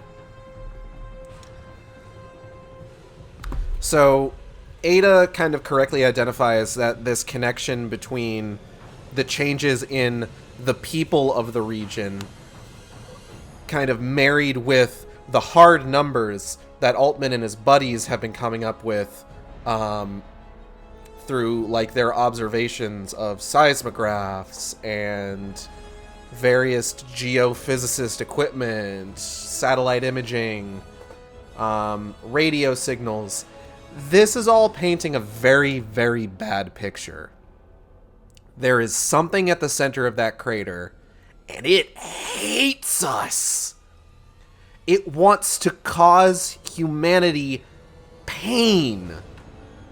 Actual pain. And that's fucking scary. And Ada is right to think so. So let's go see how Tanner's doing. I'm sure he's doing great right now. We've tracked down a dozen or so people who saw the vid broadcast, said Tanner. He'd managed to get a few hours of sleep, though his head was still ached and he felt like his eyes had been rubbed with sandpaper. Of those, about half got mostly static. The others got more. Of those, about half recorded it. But we knew that already as we used their recordings to augment our own. Besides you and the technicians in Dredger Corp, who else has seen the version you showed me? Nobody, said Tanner. I'm sure of it. The Colonel furrowed his brow. Take a look at this. He spun the holofile to Tanner. It was a communication sent from someone with the alias Watchdog. Dredger Corp's illegal doings in Chicxulub, the caption read. The body of the message consisted of a short bit of typed text. Last words from a submarine tunneled deep into the heart of Chicxulub crater. Retrieval mission gone wrong. End of vid. He opened the vid, saw Hennessy's blood-covered body and face, watched with strange smile and brief speech. Oh, shit, he thought. The worst has finally happened. Who sent it? He asked. This copy was sent to Lenny Small, the Colonel said. The list of other recipients is several pages long, mostly scientists in Chicxulub, but a few in others as well. That vid's originally from Sigmund Bennett, said Tanner. He recorded it. Do you think he is the one disseminating it? Tanner shook his head. He's not the type. One of my men talked to him. It was pretty clear he thought it was a hoax. He probably didn't even think twice about it, probably just sent it to someone else because he thought it was interesting or weird. I'll have someone speak to him and find out who else he showed it to. Don't bother, said the Colonel. Don't bother? But you said, too many people have seen it already, he said. There's no point in killing anybody now. That's more likely to hurt than help. Tanner let out a deep breath. He was glad to know he wouldn't be asked to kill anybody. What do we do then? We come clean, said the Colonel. We come clean? Tanner felt his stomach drop out. That's not what Dredger Corp does. Shouldn't we run this by Small? Small's not running the show, said the Colonel. I am. This is a disaster, I'll tell you now, Tanner said, face flushing red. I'm not going down with the ship. I'm not willing to swallow the blame on this one. I'll fight it all the way. Calm down, Tanner, the Colonel said. We don't actually come clean. We just pretend. If we release the story to the press, then we're the ones to spin it. We play it right, and we'll be in a better position than we were in before. How do we do that? Said Tanner. Simple, said the Colonel. Call a press conference. Claim that you've seen the video that's been making the rounds and heard the rumors and that you thought it was time to set the story straight. You give the press all the footage you have and ask them to broadcast it. You're not losing much here, since lots of people have seen bits and pieces of it. Anybody gets curious enough, and they'll be able to put together a good chunk of it, just like you did. How does that help? What matters is what you say about it, said the Colonel. You can't say that it's a hoax, because that gives the conspiracy junkies fuel for their fire. So tell as much of the truth as you can without damaging us. How much is that? The Colonel's lips tightened. You need me to spell it out for you? Where's your imagination, man? First, you say Hennessy went crazy. Not too hard a proposition to make stick once people see the vid. You say you brought him down to Chicxulub because you were interested in testing an experimental new bathyscaphe, a borer, a vessel that can, at least in theory, dig down through rock while underwater. Ugh, my neck. My back. Not finishing the lyric. It's something which you're certain will change the future of undersea mining, assuming that you can get all the bugs worked out. Got it so far? Yes, said Tanner. Anyway, you chose Hennessy because of his experience with submarines and because he was a company man, someone who was reliable and who could keep a secret. Obviously, technology like this, the last thing you want is for information about it to be leaked. You came to test it in Chicxulub. Why? Tanner thought for a moment. Because Chicxulub is out of the way, he offered. We have a little more privacy here than we might have had in other places, and it's possible here to test how the bathyscaphe would respond boring through a variety of strata. Good enough for now, said the Colonel. Polish it a little for your answer. I'll arrange for a few testing permits to be filed retroactively to cover us. So you did a series of test runs along the coast in shallow water with Hennessy and another experienced submarine pilot, Dantec. Everything went fine, so no problems whatsoever. Then you decided, after consulting with President Small, that it was time to test the bathyscaphe in deep water. What happened after that, you don't know for certain. When you asked the crew to prepare the craft for a dive, they informed you it wasn't there. When you tried to find Dantec and Hennessy, they were missing as well. You concluded they had taken the submarine without authorization, perhaps to steal it. You looked for it, but to no avail. It was either out of sonar range or they had their engines off. You started a search. You tried to contact them repeatedly, but there was never any response. The Colonel's lips curled back in a way that showed his teeth. The next evidence of them you tell the press, was the transmission you intercepted. You don't know what happened, but it's clear that Hennessy came unhinged. You've managed to figure out the location of the sub. It's buried deep within the rock in the crater. So now you've contacted the military, asking them for help retrieving the bathyscaphe. If they're able to retrieve it, you say that you're committed to letting the press know what happened inside those last fatal hours. The military, said Tanner. Is that wise? It's not only wise, it's brilliant. It gives us an excuse to change the scale of the operation. We won't have to work covertly anymore. But who do we contact? Asked Tanner. Won't we end up losing the object to them? The colonel gave another predatory smile. You've already contacted them, he said, and pointed both his thumbs at his own chest. You're already working with them. Who's got 2 thumbs and is a fucking weird-ass military guy? Me. The colonel. Alright. So, things are shaping up pretty well on Dredger Corp's end.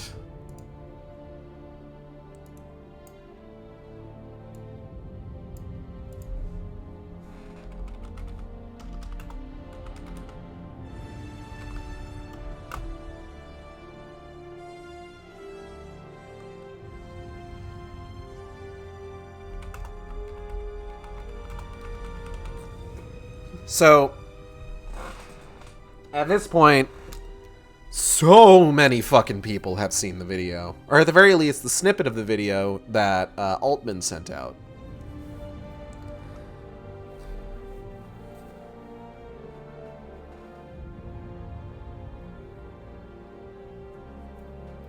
And it's time for Dredger Corp to start seeing if they can go ahead and get in front of this. And, you know, stop their fucking whole-ass reputation from being irreversibly damaged. Now, the Colonel actually comes up with a pretty decent plan. Kind of one of those, like, half-truth sort of things. Like,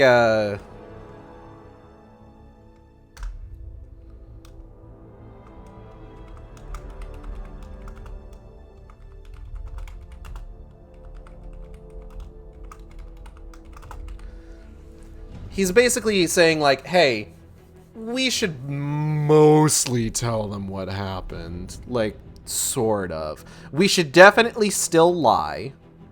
But, like, if some of it is true, then it makes it easier for the stuff that isn't to be believed. You know, pretty standard, like, spinning the news story kind of stuff.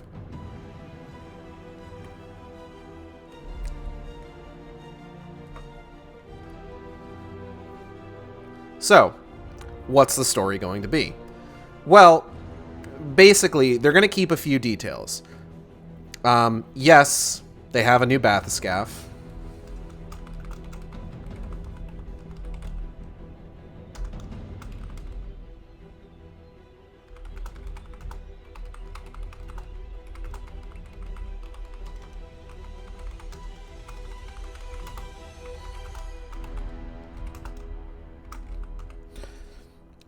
Yes, they drilled into the crater without authorization, and Hennessy went fucking nuts. But the beauty of the way that they're going to spin it is that it's not that Dredger Corp drilled without authorization, it's that specifically Hennessy and Dontech drilled without authorization. They keep some of the details with regards to, like, why Hennessy was chosen true, like he's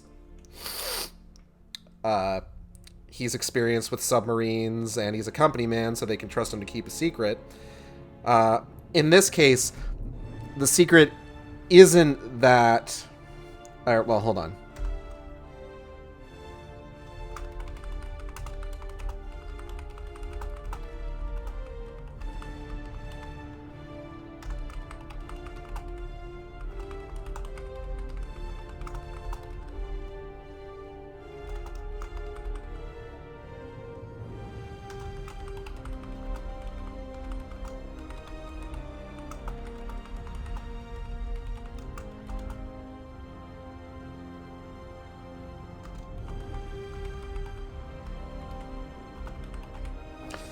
So, it's true that he was brought on in order to keep secrets, but the secret that he was actually supposed to be keeping was the existence of the marker.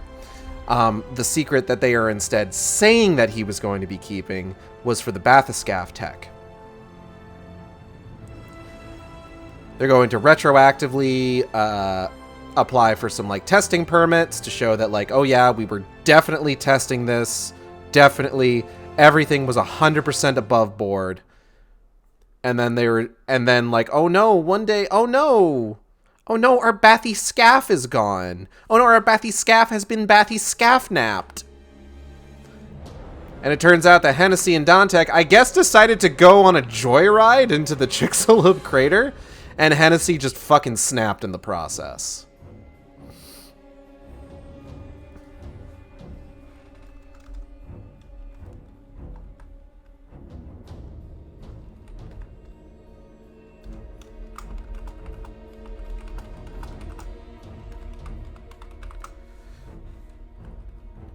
So now it's time to bring in the military. And Tanner's just like, what military?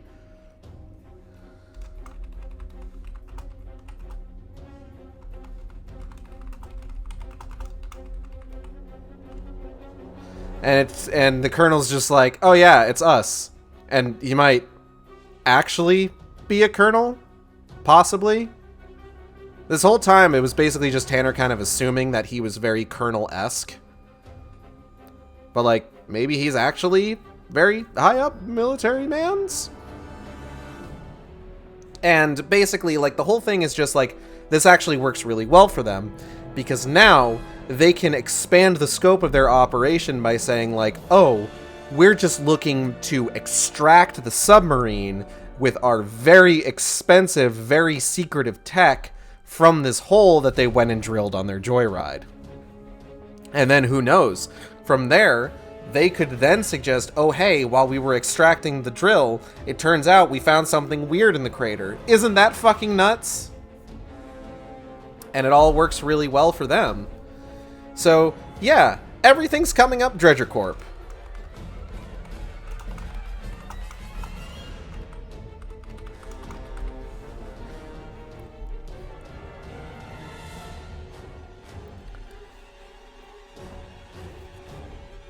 So they're all set for this fucking half-truth goddamn, what's it called? Press conference that they're going to be doing.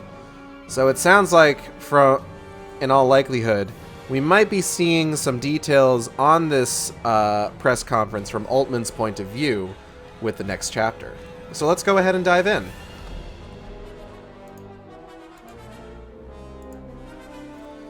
Altman had just sat down at the desk when there was a knock at the door. "Are you expecting anyone?" he asked. Or, no, hold on. I misread who was saying this line. "Are you expecting anyone?" he asked Field.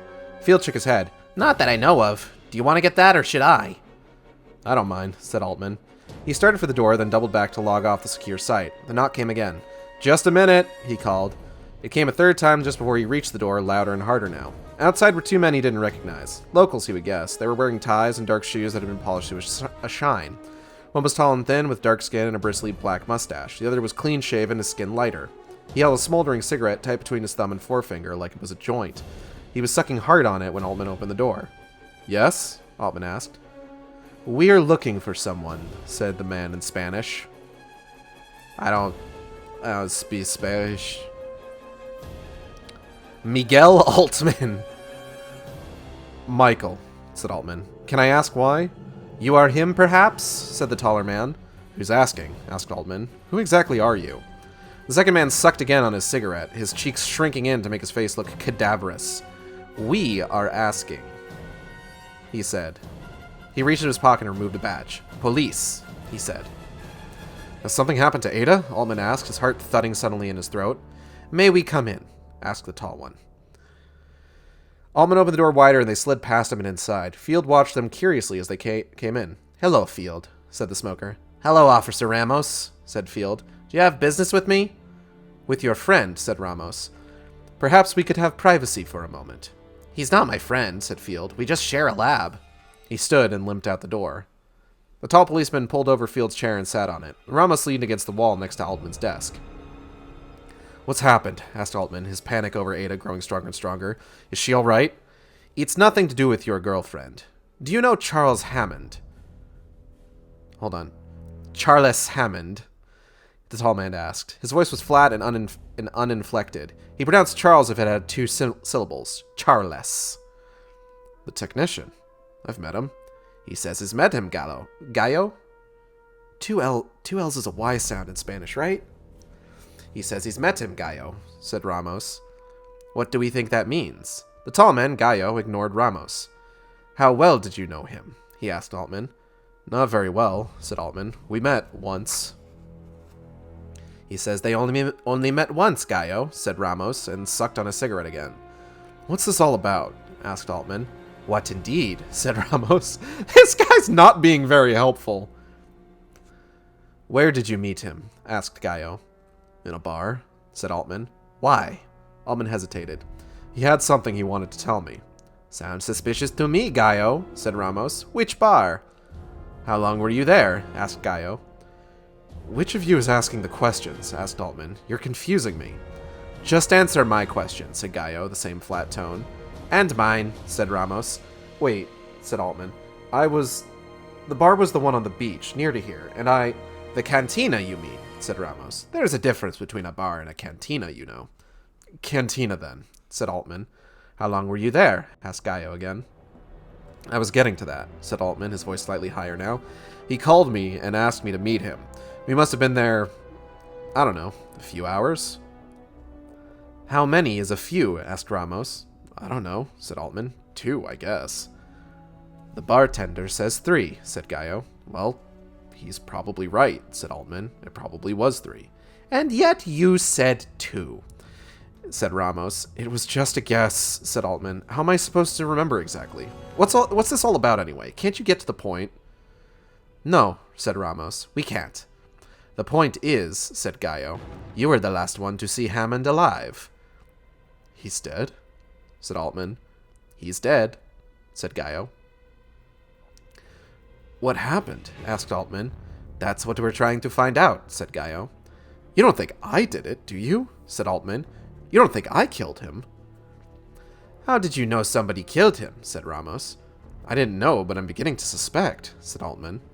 He could have died of accidental or natural causes, said Ramos, but you jumped to the conclusion that he's been killed. Where did you and he go after leaving the bar? Asked Gallo. The cantina, said Ramos. After leaving the cantina, corrected Gallo. We didn't go anywhere. We shook hands on the street and I went home. I don't know where he went.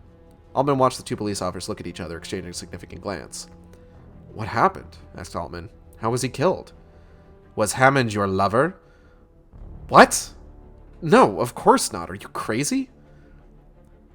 Why do you say of course not? Asked Gallo. I have a girlfriend, said Altman.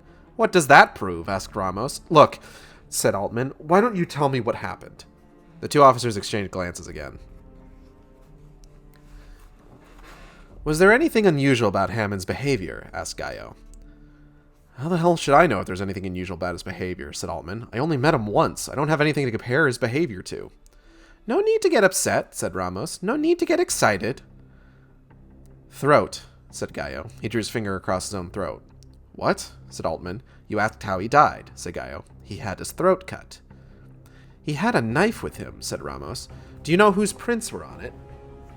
Whose? Said Altman. No one's, said Gallo. The knife had been wiped clean. Do you think I did it? Said Altman. Why would I do it? How would we know why? Said Ramos coolly. We don't even know that the 2 of you talked about. What did you talk about? Asked Gallo. This is crazy, said Altman. You think he might have been killed because of something we discussed? How can we know until you tell us what it was? Asked Ramos. So Altman did. He took a deep breath and began, best as he could remember, to recount the conversation they had had. When he had said the name Dritchercorp, he watched the 2 officers exchange glances again. As he spoke further, he watched as first Ramos, then Gallo cross their arms. When Altman finished, Gallo stood up from the chair and said, Thank you, Mr. Altman. You've been very helpful, Ramos said, while already moving towards the door. Wait a minute, said Altman. That's it? What did you expect? Asked Ramos. That we were going to arrest you?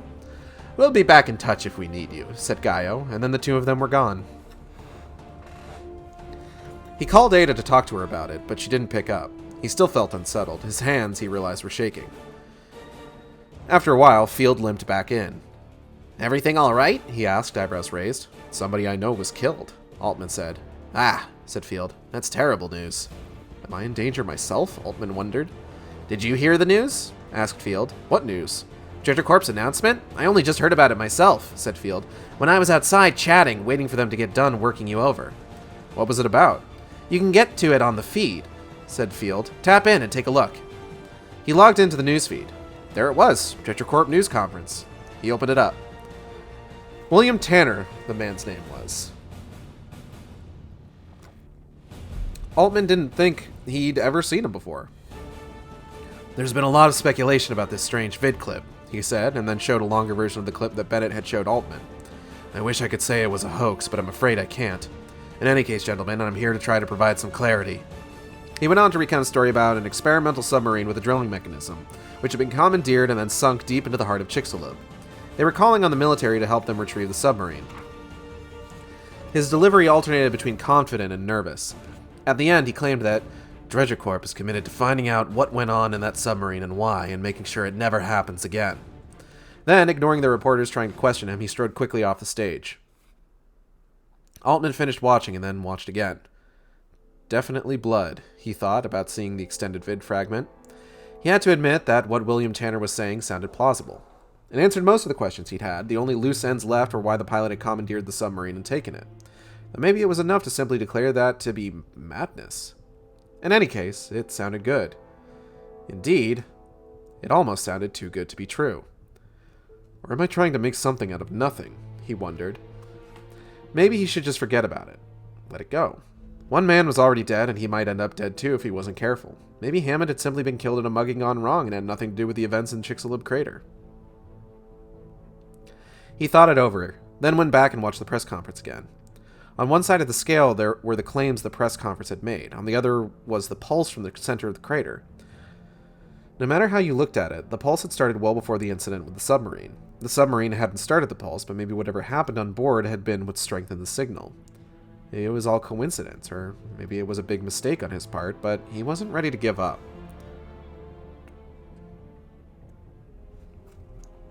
When he arrived home, Ada still wasn't there. He felt again the same brief thrill of panic he'd experienced when he thought earlier that something had happened to her. He tried to call her again, still got no response. He waited nervously for her, 1 hour and then 2. He tried to call again, then again, still no answer. What if something's happened to her? He couldn't help but think, even though another part of his mind knew it was nonsense, that Ada often worked late, that there was no reason yet to assume something was wrong. But then, the door finally opened. But when the door finally opened, he was close to hysteria. He started toward her, ready to berate her, when he saw she wasn't alone. She had someone with her. A young boy. The boy was holding her hand delicately. He started to ask her where she'd been, but she silenced him with a look. "Michael," she said, "I'd like you to meet Chava." Altman looked down at the boy. He was young, either not yet or just barely a teenager. He was barefoot, wearing a threadbare but clean t-shirt and a pair of shorts hanging barely together. He was very thin. He had deep brown eyes and a slightly apprehensive look. "Chava," Altman said. "What sort of name is that?" "It's a nickname for Salvador," said Ada quickly. When Altman gave her a look, she nodded. "I know it doesn't sound like it, but it's true." "Really?" he said, and turned to the boy. The boy nodded, but said nothing. Altman looked to Ada for help, for some clue as to what was going on. "I thought you might like to talk to him," she said. "Would you like to sit down?" he asked Chava. The boy hesitated and then nodded. Altman pulled out a chair for him, and he climbed onto it. "Would you like something to eat?" Altman asked. The boy nodded again. Altman opened the fridge and started to look through it, then changed his mind. "Come on," he said to the boy. "Look in here. Take anything you want." The boy approached the fridge as if it were a trap. He carefully bent his head around the door and looked in, then looked up at Altman. "Anything?" he asked. "Anything," said Altman. A few minutes later, he had most of the contents of the fridge piled on the table in front of him. He was tasting everything. He'd take a small bite of something, move it around in his mouth, swallow it, and then move on to the next item. "What would you like to talk about?" asked Altman once he was done. The boy shook his finger at him. "The lady," he said. "She is the one who said you wanted to speak with me." "Do you think you could tell him the same story you told me?" said Ada. This is not a story, Chava said with a frown. It happened for real. Yes, of course, Chava, said Ada quickly. That's what I meant. Okay, I will tell it, the boy said. I was walking on the beach, very early morning. This was a day when in my head I thought, I will walk on the beach and turn to go to town, and then I will see if there is anyone who needs messages delivered. Sometimes you, the scientist, will give me a little money to deliver messages. Sometimes after 2 or 3 messages, it is enough to buy palvaron or an oreja at the pasteleria. But this day, my feet wanted to go the other way. I could not stop them. So instead of going into the town, we went together out further along the deserted beach. That is when I found something. What did you find? Asked Altman. I do not know, said the boy. What do you mean you don't know? I mean that there is not a name for what I found. It was like a man, but it was not a man. It was also like a balloon, but it was not a balloon. How can it be like both a man and a balloon? Asked Altman. Yes, said the boy and smiled. This is exactly what I asked myself. I can see that you understand my story. The lady was good to bring me to tell it to you. It made a noise, too, like this. The boy leaned over the table and began to make a strange wheezing sound. The bruja told me to burn it, that it was a flea from the tail of the devil, Chicxulub. He crossed his middle and index fingers over each other and held his hand up for them to see. But later, I found out she was dead. How could she tell you if she was dead? Asked Altman. It is like you are inside my head and seeing what I was asking myself, said the boy gleefully. Altman waited for the boy to go on, but he didn't say anything further. You burned it? He said. Yes, said the boy. It burned very nice. What part of it was like a balloon? Asked Altman. Its back, said the boy without hesitation. There were gray sacks. He touched a cucumber on the table that he had taken a bite of. May this come with me? He asked. Yes, said Altman. The cucumber disappeared into his clothes. He touched an onion and made a face. Can I ask you something? Asked Altman. Chava nodded. Would you take us there, to the place where you found it? The boy looked at him thoughtfully. Do you promise me that if you see me and you have a message to send, that you will choose me to send it? What? Asked Altman, startled. Yes, of course. This is good, said the boy. And may I take 3 more things from the table, but not the onion? Altman nodded, trying to hide a smile. Chava slipped 3 things into his shirt so quickly that Altman was not entirely sure what he had. Now I will take you there.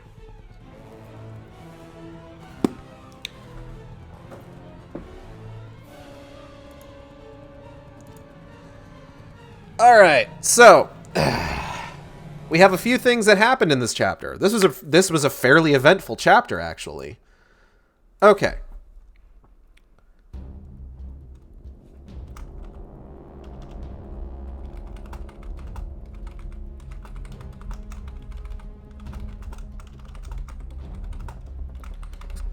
So Altman now knows that Hammond is fucking dead. And this was sort of drip-fed to him piecemeal by some very obstructive, what seem like detectives. They say they're from the police, but like their entire manner going to his office, questioning him and everything, kind of makes them seem like detective-like. I know what that's like. I've played L.A. Noire.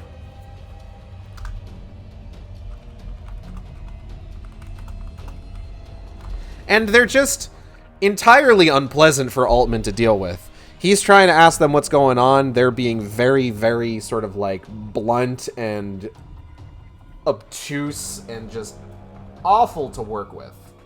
Which, I mean, they're cops. So, par for the course, really. But eventually he does get it out of them that Tanner is dead. And that his throat was slashed, and the knife that he used to slash his own throat doesn't have any prints on it, which is a bit odd, considering, like, why, like, who would need to wipe the handle of the knife, you know? Hammond killed himself. Like, sure, Tim, Tom, and Terry were there, but they didn't touch the fucking knife.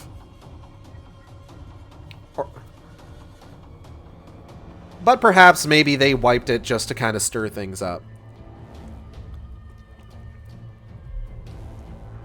You know, who can say?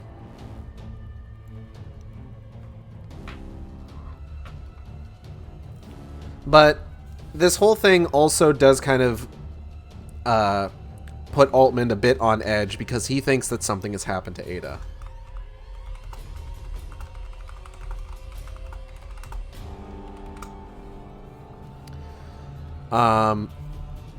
Also, I'm not sure how to feel about like that moment where it's just like, was Hammond your lover? What? No. Are you crazy? Just like, what? No, I'm not gay.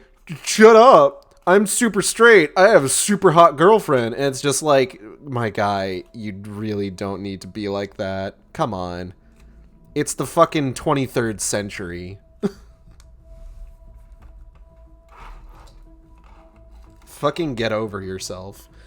Then, of course, from here, Altman ends up, once they've kind of questioned him as to their extent, you saying I'm into dudes.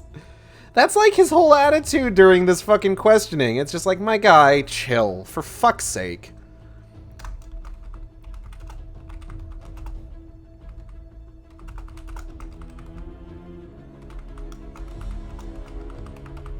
So Altman goes to check out this press conference that Dredger Corp puts on, and this is his first time seeing Tanner, who basically kind of goes over kind of like everything that he and the Colonel discussed with regards to like what they were going to say during this press conference. And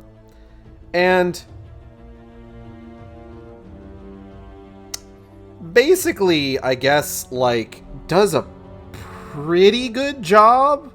Like, from the sound of things, he was pretty nervous.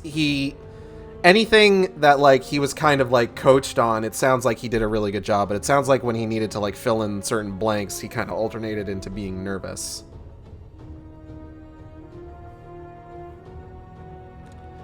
So, you know, points for effort, let's say.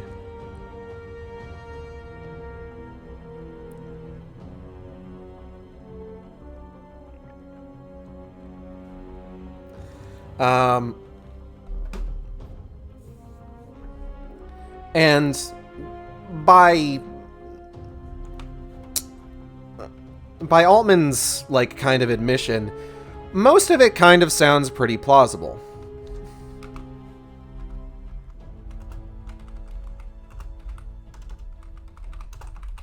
Except for, like, a couple holes in the story, of course, which there are bound to be because, you know, lies. Just kind of explaining, like, hey, why did they do this in the first place? Obviously, there's more questions. What are those symbols about? Why does this still kind of, like, this doesn't, like, obviously, the explanation is mostly centered on the video that was sent out. It doesn't really address anything with regards to, like, the pulse that they've been sensing.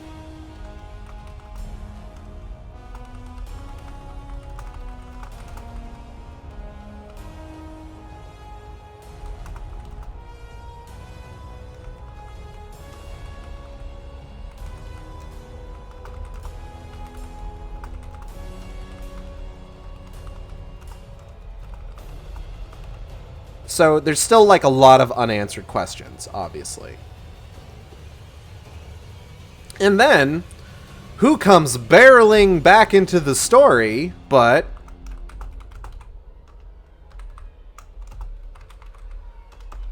our good buddy Chava from part 1. And we learn that Chava is short for Salvador, which, okay, I can kind of see it. And we get a little bit more. So when we first met Chava, he was obviously in kind of a daze, kind of just going through motions because, you know, he was under marker influence. But now we get a bit more of Chava, kind of like his personality and him as a character. And he's just kind of a delightful guy, like, honestly. He is a fun kid. He is invited into Altman and Ada's home, is offered food, and he just makes out like a bandit.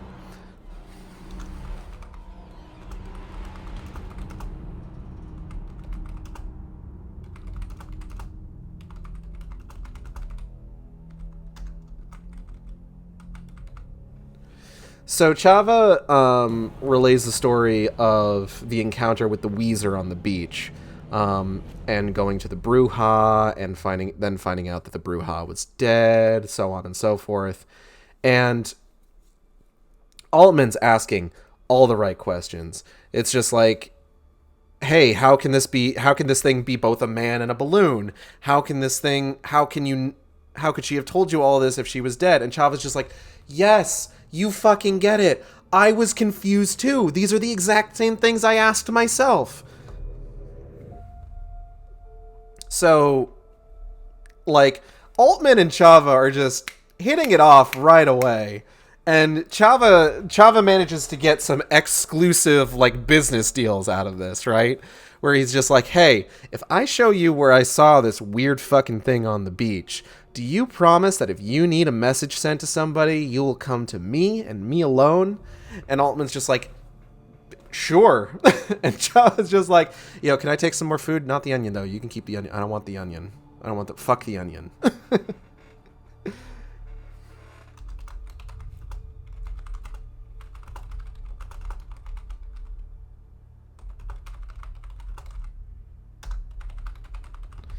And it's genuinely, like, in this story of, like, conspiracies, people losing their fucking minds and murdering other people and stuff like that, this moment right here with just Altman and Ada and Chava just kind of all interacting together, it's delightful. It's a nice moment of levity in the middle of all this horror, and I gotta say, I'm a fan. I'm a fan of this. I like this was a good chapter. This is a good chapter overall. And I mean, you want stuff like that, you know? Like, it's all about pacing. If you have a horror novel, then you can't just have, like, all awful shit all the goddamn time. You need a moment where it's just like, you know, the characters just kind of having a second to sort of, like, breathe, and, like, it still moves the plot along because, you know, Altman and Ada are now being brought in to, like, this encounter with a legitimate necromorph.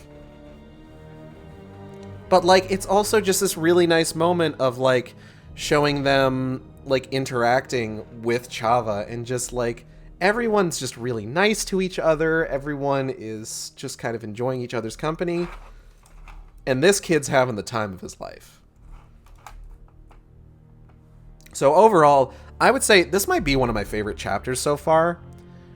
Just because of, like, the things that go on in it. I love the back and forth between, like, the two cops and Altman, and just how, like, obtuse and useless they are. And how frustrated Altman gets through the whole process. We see a little bit more of, like, Altman's analytic mind in him sort of, like, analyzing and kind of, like, deconstructing the Dredger Corp presser.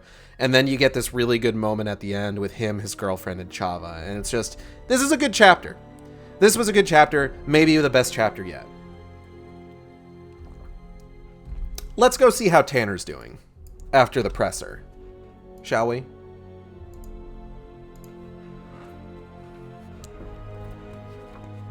Chapter 28. Tanner poured himself a glass of whiskey and fell back against the pillows. Finally, he was going to get a good night's sleep on a good bed. Between setting up the Chicxulub office, the arrangements to get the bathyscaphe and Hennessy and Dantec to Mexico, the time spent on the freighter, the agonizing hours trying to figure out what was going on inside the bathyscaphe, and all the worry afterward, it seemed like it had been months since he had a decent night's sleep. He sipped his whiskey. The key, he told himself, was not to think about it. The key was to relax. It was all over now. The press conference was done. The next stages of the operation had not yet begun. His personal phone rang. He looked at it. It was his wife. If it was his wife, her name would come up. No name came up, which meant it could be President Small or maybe Terry, Tim, and Tom. Mary, Terry, Tim, and Tom. They were the only ones who had his number except for Dantec, and Dantec was dead. Hello, he said. There's a word here describing this next line, mellifluous, and I don't know what that fucking word means. So we're gonna take a second, and we're gonna learn us something here on the Sharkstream. We're gonna learn what the fucking word mellifluous means. Okay, Google. What does mellifluous mean?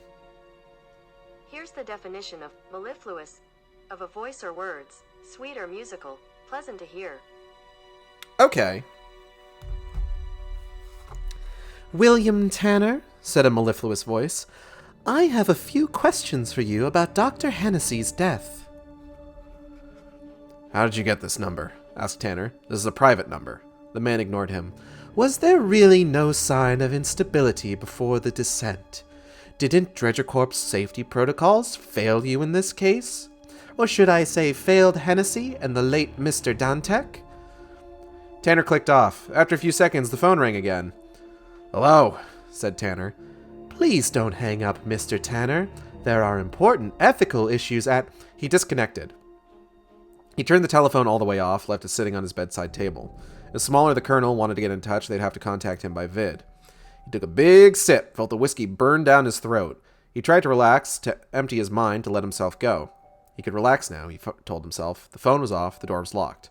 Finally, he could relax. But he couldn't relax. His head was throbbing, and something was gnawing at him. He got up and swallowed 3 sleeping pills, washing them down with whiskey. Which is a bad idea, by the way! Kids, don't do this at home, for the love of God! He stared at his face for a long moment in the mirror and then climbed back into the bed. Don't take sleeping pills with alcohol, for God's sake. Don't take any pills with alcohol, actually. This man's an idiot. The problem was that he agreed with the reporter. There were ethical issues at stake, things that had been done that, despite everything else he had done at Dredger Corp over the years, he was having difficulty living with. He'd been in operations where people had died before. He'd even been on operations where they died as a direct result of choices he had made. Not to mention the trauma of the moon skirmishes, where everyone had done terrible things, and where, on more than one occasion, he'd felt less than human. But these 2 had died, and he still didn't understand why.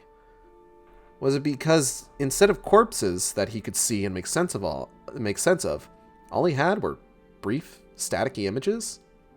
Did he just need a little bit more finality? Or was it more than that? There had been no sign of instability in Hennessy before this descent. He ran over their interactions in his head again. In his mind, if anybody had been in danger of becoming unstable, it was Dantek. Was it possible Dantek had snapped first and that had made Hennessy snap? The whiskey and the sleeping pills were finally starting to take effect. Things had begun to blur. Maybe there would be an answers when they brought the bathscaff back to the surface, he thought. Maybe that would explain everything. He was startled awake by the telephone ringing. He groped it off the nightstand and looked at the display. The name that came up was Dantek. His heart leapt into his throat and he was suddenly wide awake. Dantek was dead. He couldn't be the one calling. He stared at the display. It still read Dantek. He sat up in bed, put his feet on the floor. Hello? He said, facing the wall. Who is this? But there was only static on the other end of the line. He waited, feeling like he might pass out. Dantek, he said tentatively. Are you alive? He stayed with the receiver pressed to his ear, listening. At some point he realized there wasn't even static. The phone wasn't even turned on. He put the phone back on the nightstand. Immediately, even though it wasn't on, it rang again. Dantek's name came up on the display. Hello, Tanner said. There was only silence. He put the phone back down again. When it rang this time, he just stayed there, watching it ring. It's off, he tried to tell himself. It can't be ringing. But the damn thing kept ringing. Aren't you going to answer it? Said a voice from behind him, a voice he recognized. He felt the hairs bristle on the back of his neck. Very slowly he turned. There was a vague shape in the bed with him. As he looked at it, it slowly became human. Crude and awkward features became more and more refined until it was, at last, Dantek. His skin was very white, almost bloodless. His lips had turned blue. You're not real, said Tanner. Aren't I? Said Dantek. Then why are you seeing me? But you died. In the bathyscaphe. Are you sure it was me? Asked Dantek. Are you sure I was even in the bathyscaphe? Tanner hesitated. Are you still alive? He asked. I'm here, aren't I? Tanner just shook his head. Go ahead and touch me, said Dantec. If I'm not real, you wouldn't be able to touch me. Tanner closed his eyes and reached out. At first he felt only the bed, the blanket. Then he reached a little further and felt something different, something that moved, something alive. It is you, said Tanner, smiling. I can't believe it. How did you survive? What are you doing here? I've come to see you, said Dantec. Can a guy stop by to see an old friend? Sure, said Tanner. Also, what is it, Dantec? You can tell me. I hate to ask, Tanner, but I need your help. I need something from you. Anything, said Tanner. What's mine is yours. I'm having a hard time breathing, said Dantec. I need you to share your oxygen tank with me. How can I do that? Just make a slit in the breathing tube, said Dantec. I'll cut mine a few feet down and then we'll splice them together. Then we can both breathe. I don't have a breathing tube, he had started to say. Then he reached up and felt it. There it was. I don't have much longer, said Dantec. Indeed, his lips looked even bluer than they had looked just a few moments before. I need something sharp, Tanner said. Where can I find something sharp? There's a pocket knife in the drawer of the nightstand, said Dantec. How do you know what's in my nightstand? I'm full of surprises, said Dantec, smiled, his blue lips stretching and turning white. Tanner got the pocket knife out and unfolded the biggest blade. Where should I cut it? He asked. Anywhere, said Dantec, as long as the cut's long enough. Remember, make it long. Tanner nodded. Ready? He asked. Ready, said Dantec. He made a long, horizontal cut, almost cutting the tube right in half. All right, said Tanner. Quickly, hand it to me. His voice sounded strange, something wrong with his vocal cords. He coughed, spat blood. The blanket in front of him seemed covered in a pink mist. He looked down, saw that his chest was coursing with rivulets of blood. You should have left it down there where it was safe, he heard Dantec say, his voice distant now. You shouldn't have tried to understand it. Quickly, he said, holding out his hand. Dantec, understand what? But Dantec was nowhere to be seen. The air kept hissing out of the breathing tube and out into space. He tried to close the gap with his hand, but it was too deep. The air kept leaking out. His hands were sticky, his chest too. The hair on it all matted with blood. He tried to call out for Dantec again, but something was wrong with his throat. He could only make a gurgling sound. He tried to get out of bed, but everything seemed to be moving too slowly, as if he were underwater. Very slowly, he moved one foot and slid it to the edge and over, letting it fall to the ground. There was only the other foot to worry about now, and then he would stand up and go to the mirror and take a good, hard look at himself, try to figure out where he had gone wrong.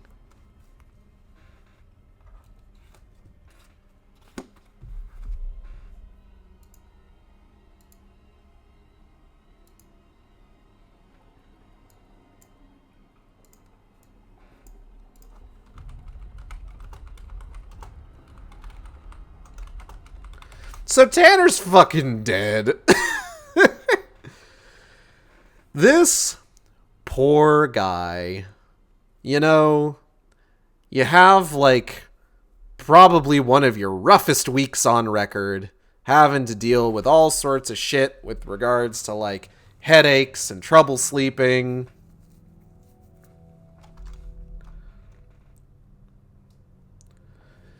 And then, at the end of it, you hallucinate about your dead buddy you sent off to his death, and he basically tricks you into killing yourself. Whoops. Ain't that just the way?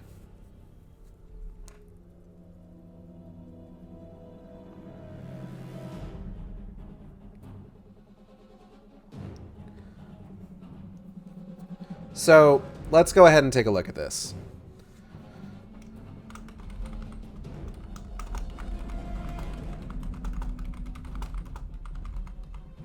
So Tanner's finally getting a moment to relax.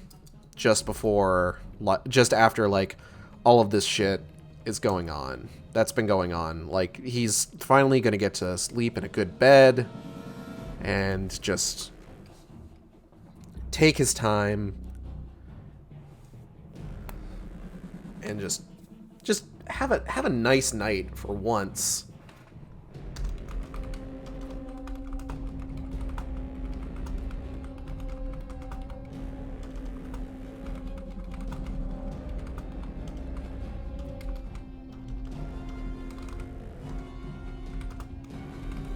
Now, he's already making some bad decisions, but I don't think this one can be chalked up to marker influence. I think he's just kind of an idiot, that he downs about 3 sleeping pills with some whiskey. Which, by the way, every time I hear about, like, or read about people drinking whiskey, there's always some fucking thing about, like, oh, it burns going down the throat. Just like, that doesn't seem enjoyable, like, at all. I don't think I would enjoy that, personally. But then, I don't drink alcohol, so what do I know? He gets a call from a reporter, and the first kind of, like, big red flag, or the first thing that kind of, like, brings us to our big red flag in the next part of the chapter is that he turns his phone off.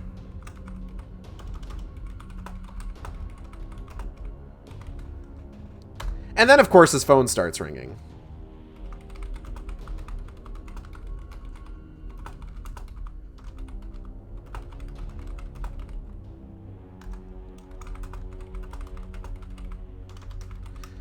Now, the phone is saying that it's Dantek, who, as we know, fucking died in the submersible.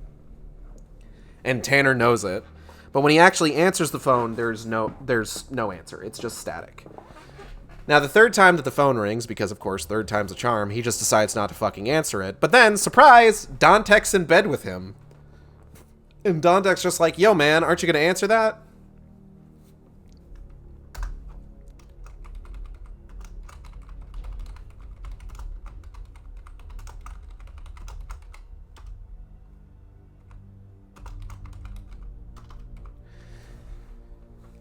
Now, marker hallucination Dantek is in desperate need of some oxygen, which this sort of thing has been discussed previously with regards to, like, these two particular characters, Dantek and Tanner, how they were in the moon skirmishes together. Now, I believe it was Dantek who, when we got some point of view from him, basically admitted to himself that he didn't save Tanner on the moon skirmishes out of some sense of, like,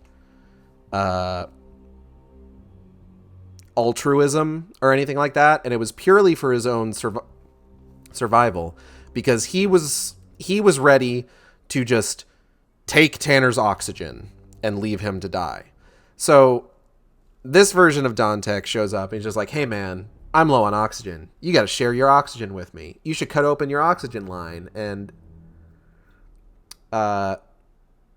share your oxygen with me. And Tanner's just like, sure, buddy, I'm going to just cut open this line to my oxygen tank that I've definitely been wearing this whole time, and we can splice together and share oxygen. So then he does so, and he starts noticing, my voice sounds a little weird. Whoops, I'm making gurgling sounds now. Because he's cut his own throat open.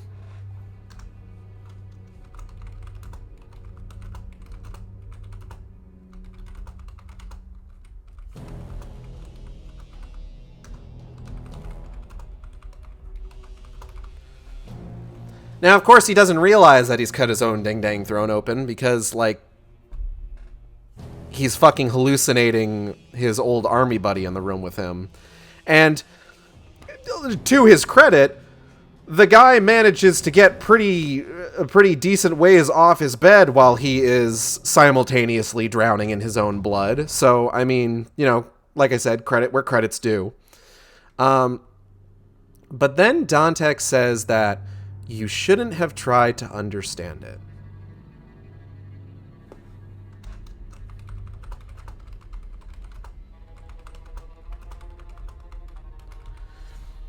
So we've got Tanner with an instance of the marker being like, hey, don't try to understand me. Leave me alone. Go away. Which, you know, like I said, again, the markers, the influence of the marker kind of flip-flops from one thing to another. Like, I believe the last sort of things that Hennessy was saying was that they needed to understand it and then destroy it. But now and that was under marker influence. And now we're, of course, getting more hallucinations saying, hey, don't even try. Straight up Ben drowned this dude. Ben drowned in his own goddamn blood. So now Tanner's out of the story. Some of these fucking point of view characters, they just dropping like fucking flies. I swear to God. Hammond, Dantek, Hennessy, Tanner. Like, what the hell? Can you guys, like, chill on, like, the whole dying thing? Christ. Chapter 29. The boy led the way confidently, despite the darkness. He had to stop several times, waiting impatiently for Altman and Ada to catch up. As they got closer, Chava began chattering away, saying things difficult for Altman to interpret. "The Bruja," he said. "She was dead, but she helped us anyway. I went to find her, and she came with me and spoke to me and told me what to do. If she did not come, how was I to know what to do?" He looked at Altman, apparently expecting a response. "I don't know," said Altman, slightly out of breath from tramping through the sand in his shoes. This seemed to satisfy the boy. "But she did come, and she showed us what to do. A circle," he said, and nodded at Altman. "What do you mean, a circle?" asked Altman. The boy looked at him, then stopped and traced something in the sand. Altman shone a flashlight on it, saw a circle. "This is what I mean," the boy said, and then started walking again. This kid's just like, "You are a smart scientist, and you do not know what circle is? How you get to be a scientist, not know what circle is?" Altman shook his head. The boy's way of thinking was so different that it was like communicating with someone from another world. Suddenly, the boy stopped. I'm just taking a look ahead here. Okay, so this chapter's pretty long, but then we got 2 short chapters, so we'll be able to stop right at the end of chapter 3 here. Suddenly the boy stopped. He made the sign of the devil's tail and with his intertwined fingers and pointed. Altman raised the flashlight. There had been a fire there, its remains half buried in the sand. He waited for the boy to move forward, but the boy just stayed where he was, so Altman stepped around him to take a closer look. Carefully, he pushed the sand aside with his foot. There were lots of half-burnt pieces of driftwood and and ash. Then he realized that some of what he thought had been driftwood were in fact bones. They were human, or at least human-sized, but there was something wrong with them. They were oddly twisted and deformed. There were, too, leathery bits of something, skin or seaweed, he first thought, but as he looked closer, he was less sure. The texture was wrong. "Do you think fire could have done that to those no, hold on, this is Altman, actually. "Do you think fire could have done that to those bones?" he asked Ada. "I don't know," she said. He shook his head. Why was it that he kept on running up against things he didn't understand? Was it a problem with him or a problem with the world? He dug through ash and driftwood and bone until his foot unearthed the skull. It was blackened throughout, missing the jawbone. All the teeth were missing, though it seemed less like they'd fallen out than as if they'd never been there. The bottom edge of the maxilla was smooth, socketless. "It looked like a cross between a balloon and a man?" asked Ada. Chava nodded. "How was it sitting?" Chava thought for a moment and then kneeled in the sand, hunched over, hands near his sides. "Its arms were becoming its legs," he said. "What do you mean by that?" "The skin was the same skin, the flesh the same flesh." Maybe some sort of hideously deformed man, thought Altman. There was probably a logical explanation, but if it was a hideously deformed man, how had he managed to live for this long? He suddenly thought of something. "Where was the balloon?" he asked. Chava still hunched, put his hand up by his neck and waved his fingers. "How big was it?" asked Ada. "Very big." "Bigger than my arm?" asked Altman. Chava nodded. "Bigger than my body?" He nodded again. "As big as a house?" Chava hesitated, then nodded. "Sometimes it was smaller," he said. "But in the end, yes, I believe it was as big as a house." "Can you make any sense of this?" Altman asked Ada after they had walked with the boy back to the edge of the shanty town and left him there. "Not any more than you can," she said. "You think it really happened?" "I think something happened," said Ada. "Whether it was exactly as Chava says is anybody's guess. It sounds impossible, but then again, a lot of weird things have been happening lately. I don't know what to think anymore." "What about the others?" asked Altman. "Have they been telling you the same story?" "They still won't talk about it with me," said Ada. "I don't know why." "I was really worried about you," Altman confessed. "Once the boy started talking, I had to keep going," she said. "Any interruption might have spooked him." Altman nodded. They walked a little farther, their footsteps soft in the dust of the road. "You know that guy I talked to, at the bar?" "Yes," she said. "What about him?" "He's dead." She stopped. "Dead?" she said. "What happened?" "I'm here to boost your views to +1. Deal with it." "Thanks, Mr. Sharky99. I will deal with it by taking the +1 view." I hope you're having a good day. Thank you for boosting views. His throat was slit. She grabbed his arm, jerked it until he looked at her. You see? She said. I told you it was dangerous, and now somebody's dead. It's probably nothing, he said. Probably just a mugging. He saw a flicker of hope pass through her eyes and quickly fade. Tentacle fish, always good. Thank you for the tentacle fish. But what if it's not? You should give this up. You should stop your game of spying and do the job you were sent down here to do. He didn't say anything, just tried to tuck his arm away. Promise me, Michael, she said. Promise me. I can't, he said. Why not? Look, he said, taking her by the shoulders. You were the one who brought Chava to me. I didn't ask you to do that, but every new thing I hear makes it seem stranger and stranger. I need to figure out what's going on. At first, she was very angry. She started walking fast, staying out in front of him, and wouldn't look back. He followed her, calling her name. Gradually, she slowed down a little, finally let him take her hand, and still wouldn't look at him. He pulled her close and held her while she tried to push him away, very gradually giving in. You don't love me enough to do this for me, she tried. I do love you, he said. That's not what this is about. She pouted. Finally, she put her arms around his neck. I don't want to lose you, Michael, she said. You won't lose me, he said. I promise. They walked slowly down the street. They passed an open door, a makeshift wooden sign hanging over it reading Bar de Primera Categoria. Bar de Primera Categoria. Another sign beside it, this one cardboard, reading Bebidas muy baratas. They were already 20 feet past when Altman stopped and doubled back. Where are you going now? Asked Ada. I need a drink, he said. I need to raise a glass to Hammond. He pushed open the door. The patrons, all locals, looked up, fell immediately silent. He went up to the counter, which consisted of a stack of old crates, and ordered a beer for himself, one for Ada. When the beers came, he looked around for a place to sit. There was nowhere. All the tables were full, and people were leaning against the wall. He paid the bartender and then carried the drinks outside. They sat on the edge of the dusty street before the makeshift bar, and the light coming through the half-open door, backs against the rickety wall, and drank their beers. It worries me, he said, putting his beer down. What? This, he said. All of it. The things going on in Chicxulub, the Pulse, the submarine, the stories you're hearing, the dream everyone has been having, the thing we just saw on the beach. I think we're in trouble. You and I? Everybody, he said. Maybe I'm just being paranoid. All the more reason to leave it alone, she mumbled. He ignored her. He groped for his beer but suddenly couldn't find it. He turned and looked for it, but it was gone. He turned on the flashlight and shone into the shadows on the edge of the building, a little farther away from the door. There was a man there, his shirt and clothes filthy. He was obviously very drunk. He was holding Altman's bottle to his lips, rapidly emptying it. That drunk just took my beer, he said to Ada, a little astonished. The man finished the beer, smacked his lips, and tossed the bottle off into the darkness. Then he looked at them, squinting into the beam of the flashlight. Altman lowered it a bit. The man held out his hand, snapped his fingers. Altman grinned.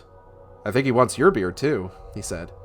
Ada spoke to him softly in Spanish. The man nodded. She held out her beer, and the man took it eagerly and upended it, quickly downed it.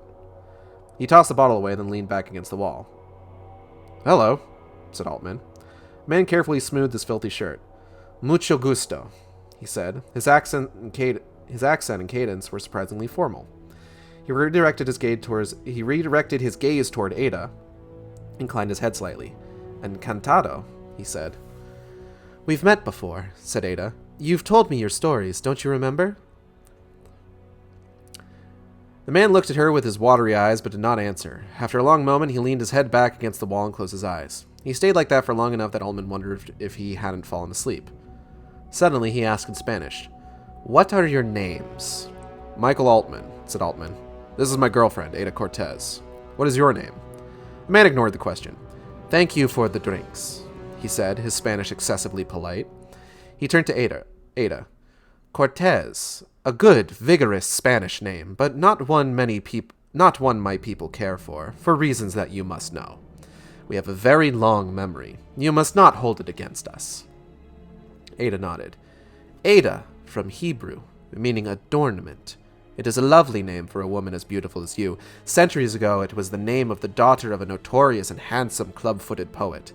And a century more later, the name, too, of a book by a famous writer. How do you know this? Asked Ada. Names were a hobby of mine, the man said, before drinking became my only hobby. He turned back to Altman. Michael, the name of the archangel on God's right hand. Are you a religious man, Michael? No, said Altman. I am not. Which is really funny, actually. Then we shall refer to you not as Michael, but as Altman. The name, Altman, it is German, is it not? Yes, said Altman, but I'm from the North American sector. You do not have a German face, the man said. I hope it does not offend you that I say this. What places are there in you? I'm a mongrel, said Altman evasively, a mix of everything. I can see from your face that you are one of us as well, said the drunk. The devil thinks he knows you, but he does not know all of you. My mother was part Indian, Altman admitted. I don't know what tribe. I would say she was of our tribe, said the drunk. I don't know, said Altman. What? Said Ada. Your mother was part Indian? You've never told me that before. She didn't like to talk about it, said Altman. I don't know why. I don't think about it often. You are here for a reason, the man said. I came here with Ada, said Altman. That may very well be, said the man, but that is not the reason. And what is the reason? The man smiled. Your name, he said. Altman. Alt meaning old, man with two N's meaning man. You are not an old man. You are a young man. Can you explain this to me? It's just a name, said Altman. You understand the importance of a name only once you have lost yours, as I have. He leaned his head back against the wall, closed his eyes. There is perhaps another meaning, he said. Alt could mean ancient, but that is not so different from old. Alt man might be an old man or an old servant, or if I am not taking too many liberties, a wise man. He opened his eyes again, gave Altman an intense stare, with his eyes glittering in the crosslight from the flashbeam. Which one shall it be for you? They sat in silence. Again, Altman thought the drunk had fallen asleep. Ready to go? He asked Ada. If you buy me another drink, said the drunk quietly, I will tell you what I know. About what? Asked Altman. About the thing you have been asking of all over town. He crossed his fingers. About the tale of the devil. Here we are, said the old man, sipping his drink, living on the edge of the place where the devil dug down to hell, leaving only his tail behind. Perhaps you do not believe this to be true, he said. You, Altman, are no believer. But I have come to tell you that it is you and I and the other Yucatec Maya who have been called to watch over the devil and to drive him back to hell whenever he appears. This is not the only body burned on the beach. My father told me of others. He had not seen them, and his grandfather had not seen them, and his great-grandfather had not seen them, but perhaps his great-great-grandfather had. Or if not him, some ancestor before. There is a clock ticking within the devil's tail, a clock that measures the hour in its own way and judges us accordingly. When the hour is ready, the devil's tail awakens. Its curse sends our dead back to our shores and into our heads. We destroy the messengers on the shores and plead with those on our heads to put the tail back to sleep. We are not ready to listen to it. We do not talk of this with strangers, but you are only partly a stranger, so perhaps it is not wrong to talk to you. And I myself have become a man with no name, so it no longer matters what I do or whom I tell. For how can I be punished if I do not have a name? When I heard your name, and in it heard that you were a wise man, I told myself I would speak. I saw the creature with my own eyes. Had I a name and children, I would tell my name to them and have them memorize it, just as my father had me do, so that they could tell their own children and their children's children. Such is the way we learn and understand. Such is the way we remember. I saw the creature with my own eyes. It was like a man, but it was not a man. Where a man would have separate legs and arms, its legs had joined with its arms, and there was no parting them. Where a man would have a face, this creature had a hole. Where a man would have a cage of ribs to frame him, the ribs of this creature's back had opened and curled upon themselves in a scroll. Where a man has lungs that obey him and keep the same shape and form, the creature had lungs that kept swelling and swelling, rising from his back like nothing so much as an inflating balloon. How can this be? It is not the same creature that my father told me of and made me memorize, but another. Bodies do not do what this creature did, and when it breathed air in, the air it breathed out was not the same. The air had been bled of its life and become noxious and stinking and choking. There are rituals associated with the appearance of the devil or his minions, ways of driving the devil out. There are forgotten languages that can be spoken, and that are remembered in the time of need, that the dead come whisper in our ears. This time it was a boy who led us, a boy who understood what he was doing almost not at all. There are dances and measured steps that one can take to contain the darkness. Each stage of the dance is a stage of the development of life, and as we dance the development of life, the creature becomes caught in them and becomes vulnerable. When it is tight in the trap, then we destroy it.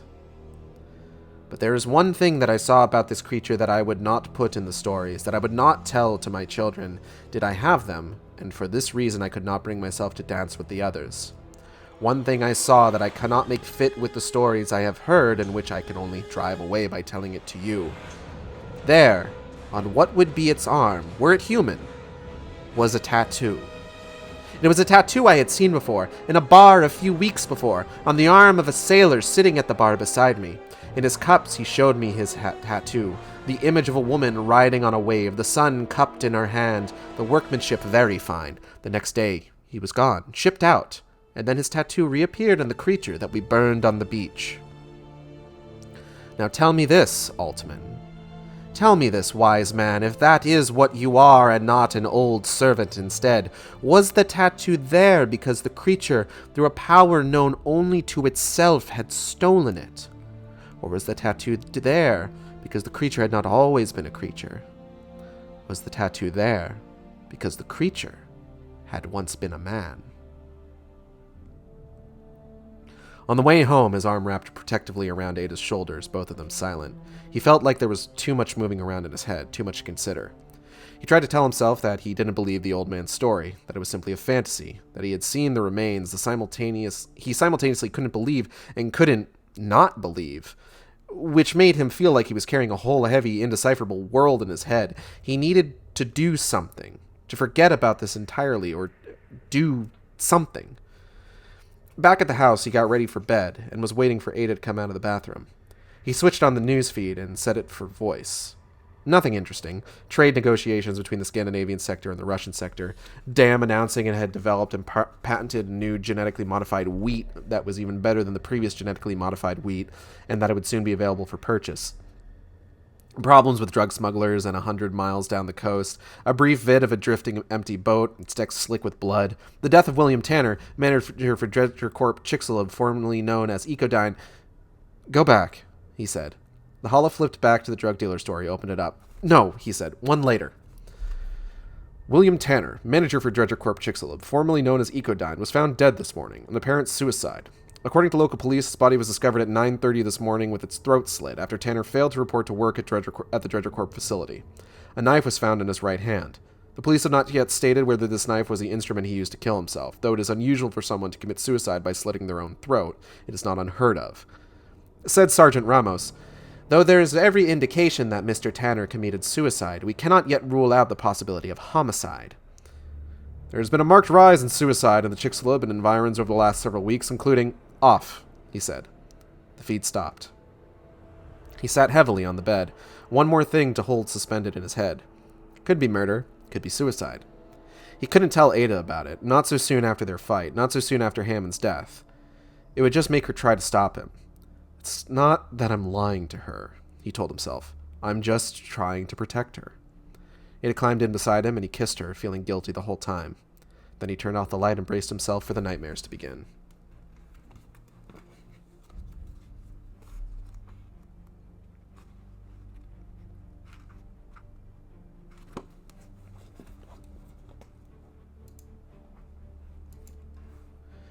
Okay, so another particularly eventful chapter.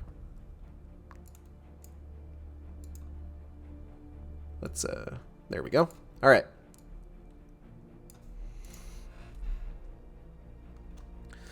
So this chapter begins with Chava bringing Altman and Ada down to check out the spot where the Weezer was burned sometime before.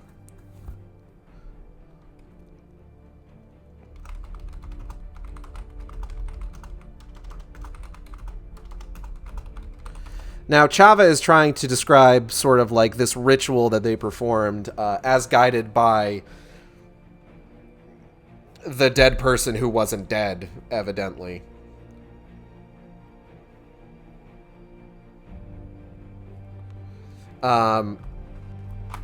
In order to kill this creature. There's a bit of confusion where he's just like, oh yeah, we all stood in a circle. And Altman's just like, oh, what do you mean? And he's just like, you know, a circle, round shape, it's basic geometry. Which is just... everything about Chava interacting with Altman and Ada is just delightful. So they go ahead and they find this thing. And they start picking through the remains. And they notice, hey, these are some fucked up bones.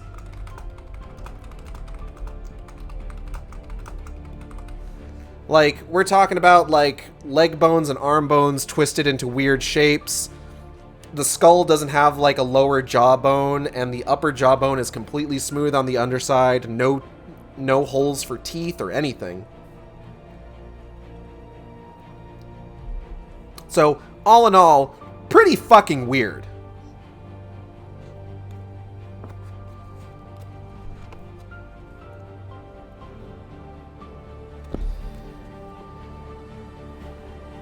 And Ada and Altman walk off having way more questions than they entered this chapter with. And on the way, Altman mentions that Hammond is dead.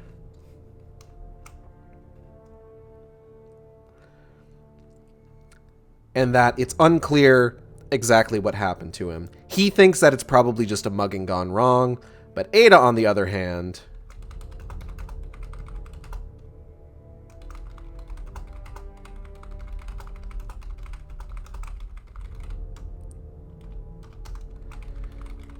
Ada is worried that Altman is just getting too close to something. Some weird shit is going on here. That much is clear. And now, a man is dead. Well, okay, several men are dead, but... primarily, this one hits closest to home because this is a guy that Altman interacted with directly.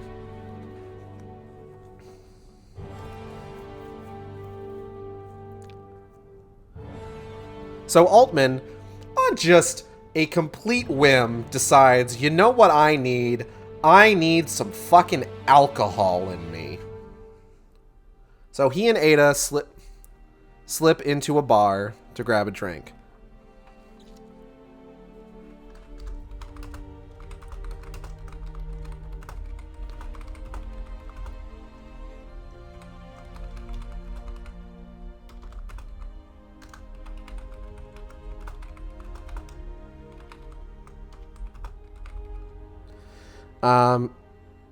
So they grab some drinks and they head outside because there really isn't anywhere to hang out inside.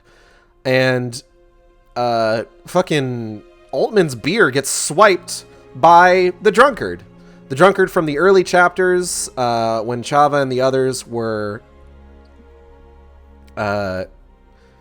eliminating the Weezer, and the one that Ada says is the one told her about, like, the Devil's Tail shit.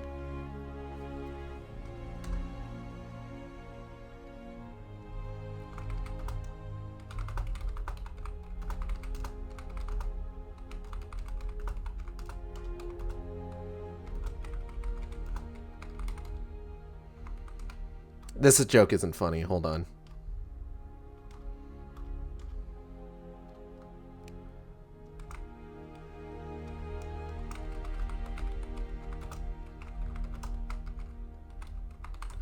So, this drunkard swipes Altman's beer, downs it, and then says, hey, if Ada gives me her beer, I will tell you everything I know about the shit that you're investigating. And he's, like, super polite about it, and he starts analyzing their names and being like, oh, yeah, I mean, like, your last name is Cortez. You can kind of understand why maybe we're less than thrilled about, like, talking to you. So, because, you know, the scars of colonialism run deep. even in the 23rd century, which is not particularly difficult to believe. But Altman comes out and says just like, oh yeah, you know, my mom was part Native American. It's Native American. I don't know why they're saying Indian. Like, that's just, like, come on. Come on. Fucking come on. You got, like, just... This book was written in the 2010s. Nobody fucking says shit like that anymore. Come on, BK Evanson. I don't know. Maybe that's just, like, world-building flair. Anyway, but it's... Because America was India way back, of course. Oh, it's West Indies and all that, and Columbus was an idiot. Anyway, what was I getting at? Okay. So, he analyzes Altman's name, saying, like, oh, it's an old man, but if we take liberties, like, it could mean a wise man, so I'll tell you everything I know. And he tells them, basically, just kind of, like, everything he knows about how, like, you know, this has been stuff that it's basically on a clock, and it happens, like, every sort of, like, every hundreds of years or so. And at the time that, like, it happens, that's when the stories start up, because, you know, they're not relevant until those moments. And he brings up a very important detail about the Weezer from earlier.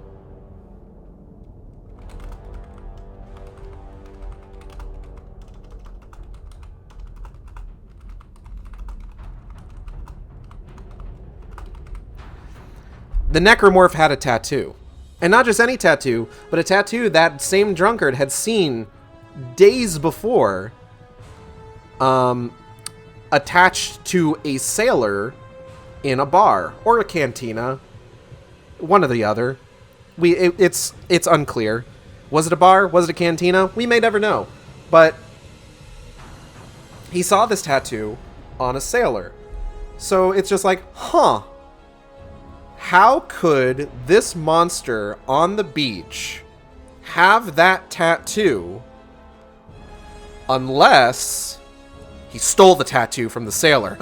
No, the implication is obviously that the sailor turned into this necromorph. Like, we know that. The characters don't know that, and that's what you call dramatic irony. And then, just before the chapter closes out, Altman finds out that Tanner is dead.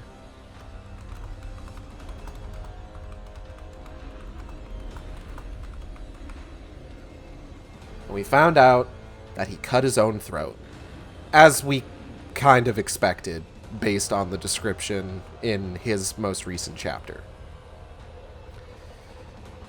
Now this freaks Altman out, because this is now two people connected with Dredger Corp that he knows of that have died by having their throat cut, and this one is heavily implied to have been a suicide because he was holding the knife. What killed him? And Altman, after promising his wife that he would let it go, or that he would tell her everything, decides, I believe today I will not tell my wife about this distressing news. And he goes to bed feeling real guilty about it, as he should. Now, normally, these chapters obviously switch between one character and another, and up to this point, we have been alternating between Altman and Tanner. But now Tanner's dead, so let's find out who our point of view character for this next chapter is going to be. Also, this video file is going to repeat itself in just a minute here. I only recorded about an hour and a half of footage of Dead Space 3, so, you know. Chapter 30. Lenny Small, president of Dredger Corp, was still sleeping when the vidlink went active. He wasn't sure how much time had passed before he became aware of it. At first, he thought it was the maid talking on her phone, and he yelled, "For God's sake, shut the hell up and get the hell out!" putting the pillow over his head. "Wake up, Small," said a voice. Oh wait, hold on, this is a deep, gravelly voice. Wake up, Small, said a voice. It was a deep, gravelly voice, a certain edge to it. Definitely not the maid. Curious, he peeked out from under the pillow. The voice was coming from the holoscreen. Oh, it's you, Markov, he said. Damn right it's me, said the man on the screen. Craig Markov had white hair, slightly longer than a military man usually had, carefully combed back and gelled in place. He had an imposing, square-cut jaw and steady ice-blue eyes. He was wearing the dress uniform and insignia of government intelligence. As with all intelligence agents, his rank was not indicated even on his dress uniform. Small stretched. He moved to the edge of his bed and got out, naked, quickly slipping on into his robe. Real silk, not synthetic. Because of environmental legislation, he had to smuggle it into the North American sector. This had cost him a small fortune, but damned if he could tell the difference. He looked out the penthouse window and sighed. Can't it wait until I've had my coffee? He asked. We have a situation. Tanner's dead.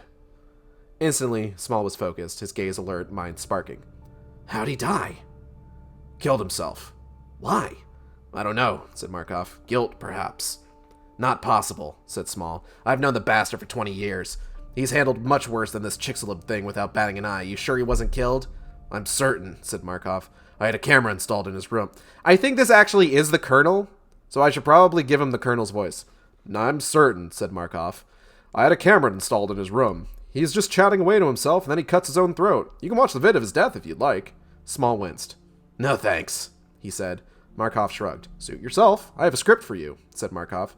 Things that you can and can't say about his death. I want you to memorize it. Word for word? I've never been good at memorization. It'll sound canned. The gist is fine, said Markov. Put it in your own words. Working with you is like making a deal with the devil, said Small.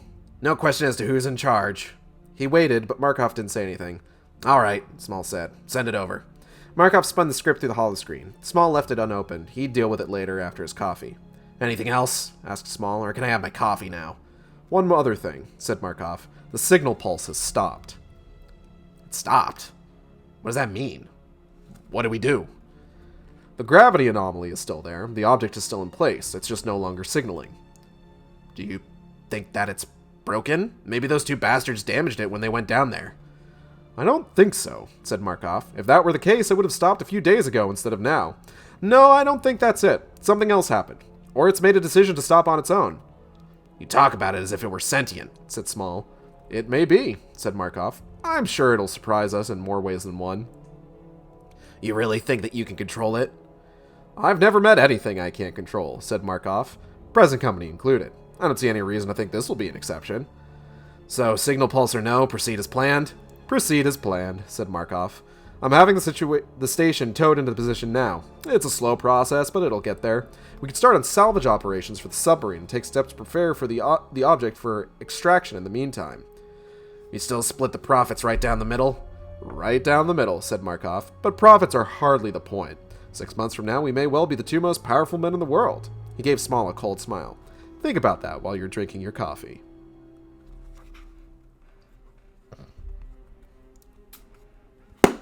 All right. Short chapter. Last two chapters of this part are pretty short, so... We have met Lenny Small, President and CEO of Dredger Corp. There we go.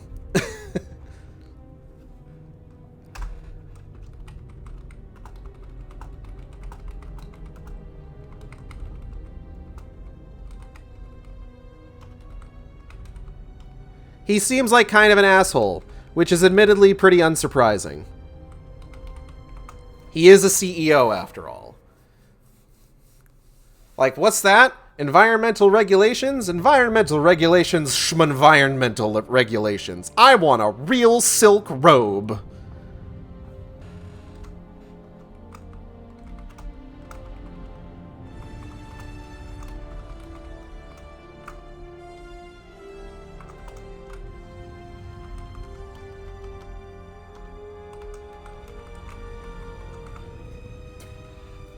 And so he has a real silk robe. Fucking go figure. So, Lenny Small is advised of Tanner's death. And he is advised by a man named Markov, who seems to be the character that Tanner would refer to as the Colonel. Tanner generally mentioned that, like, to be frank, environmental problems are probably the last thing to worry about in the Dead Space universe. They're sort of the first thing to worry about, mostly because they're the things that kick off everything that happens in the Dead Space universe. There's environmental problems, which causes people to start racing for materials and new sources of energy, which means digging in places they weren't allowed to dig before, eventually finding the markers, and then trying to use the markers as a new source of energy, which results in things like the red marker being created and the base on Tau Volantis being created, so on and so forth, blah, blah, blah, blah, blah. The universe is fucked. So, it all started with environmental issues. Now, in his deliberations with the Colonel, Tanner would mention that he does seem to be dressed in military garb, but can't really tell what his rank is, because he doesn't wear anything indicating rank. So, us being kind of like told that Markov works in basically government and military intelligence, and that as a result does dress in military garb without any sort of indication as to rank, it's pretty easy to put two and two together and assume that Markov and Colonel, the Markov from the Lenny Small chapter and Colonel from the Tanner chapters, are the same character.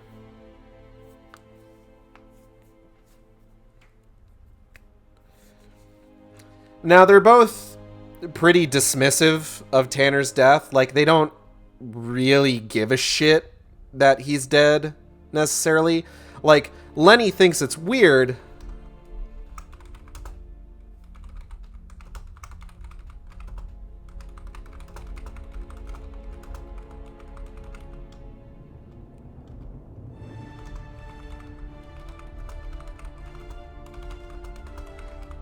But he doesn't really care.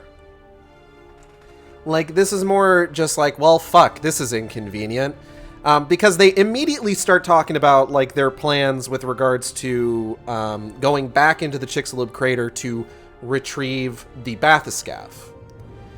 And they're talking about moving something into place. A station. They also mentioned that the signal pulse has stopped.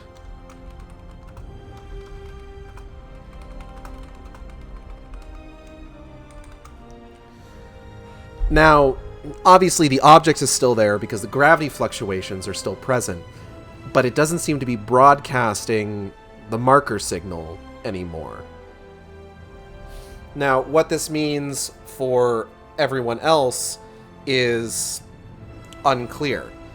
It's the fact that it got as strong as it did is likely the reason that Tanner ended up seeing Dantec when he was in his fucking hotel room, as opposed to, like, how some of them needed to get, like, as close as they did to the marker in order to start, like,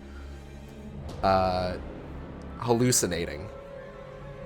So, Hennessy and Dantec only start hallucinating as they start getting close to the marker. They interact with the marker, signal gets stronger. Way out in his fucking hotel in the nearby town, Tanner suddenly has a hallucination, kills himself, and then the signal stops. Signal stops entirely. So what this is going to mean for everybody else in the Chicxulub area is not clear yet. But plans are still a go to continue as normal. So far, it doesn't seem to... Nobody seems to be bringing up, like, hey, this guy that just did a press conference about how somebody in an undersea submersible killed his co-pilot and then himself, just also killed himself in his hotel room. Nobody seems to think that's weird. We did get another mention of Officer Ramos, which I don't think I mentioned at the end of the last chapter, being just useless as usual. So let's go ahead and finish off this part with chapter 31. Shall we?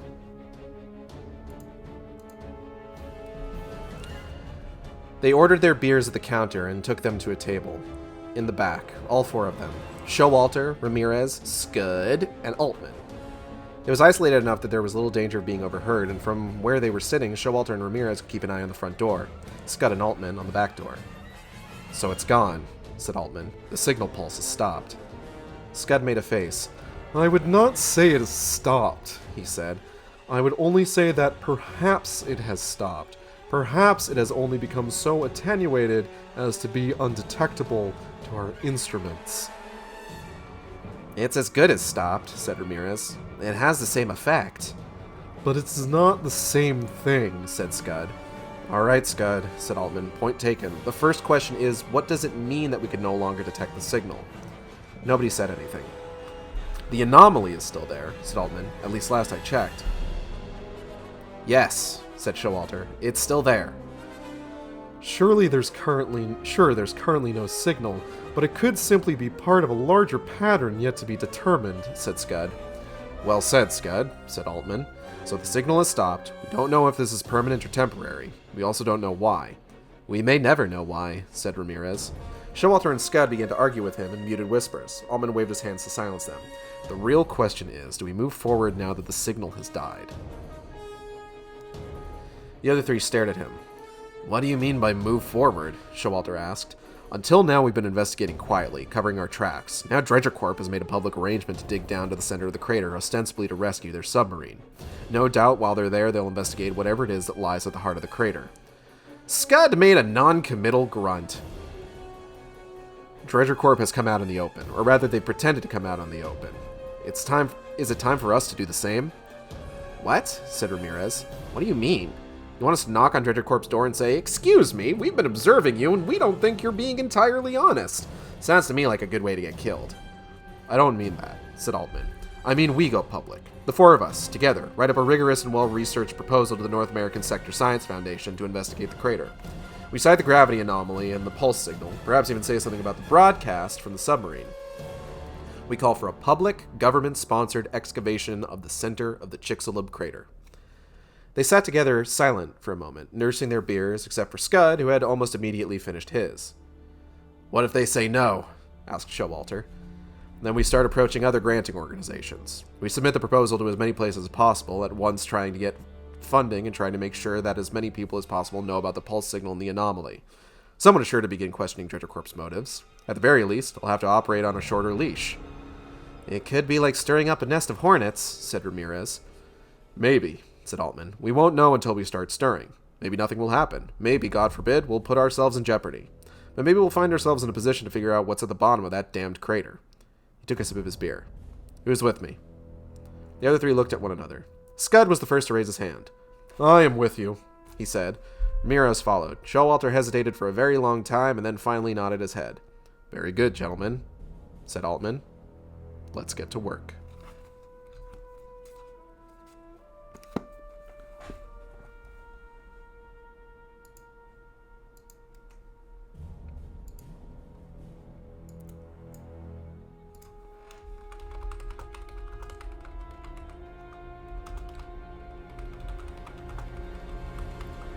So the weird shit squad is on the move, or rather they're in the exact same place they were in before, but now they're going to be doing stuff. Okay. So Scud is still being a pedantic asshole.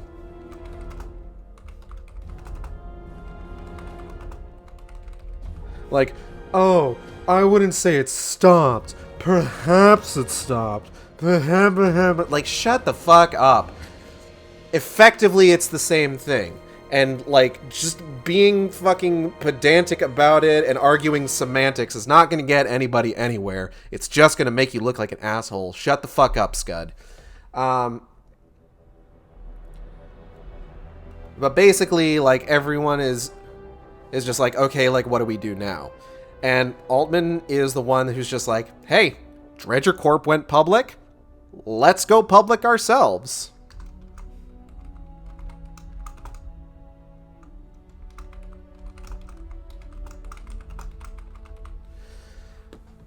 So basically, what Altman is suggesting is that, you know, they want to kind of make this whole thing legitimate. They want to go to somebody and be like, hey, we've been noticing some weird shit. We want to investigate it.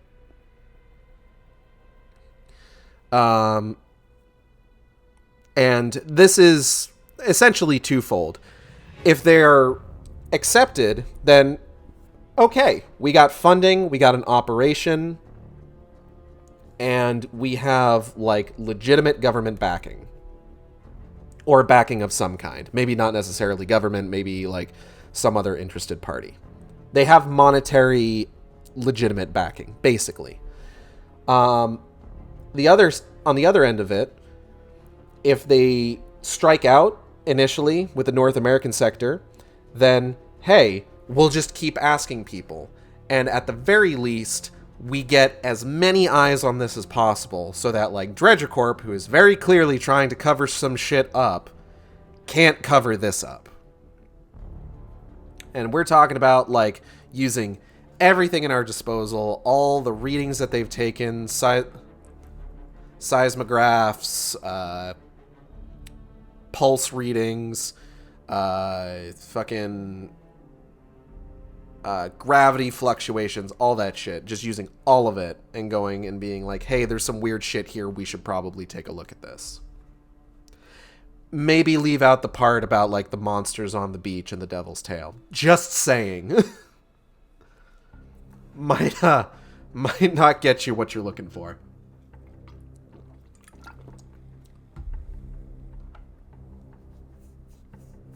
Surprisingly, Scud is all in on this plan, despite him being just kind of like an obtuse jackass.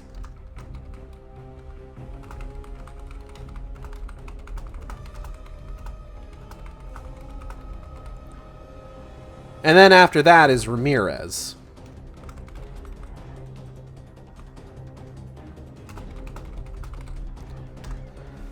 Showalter's a bit wishy-washy about it, but does eventually agree as well.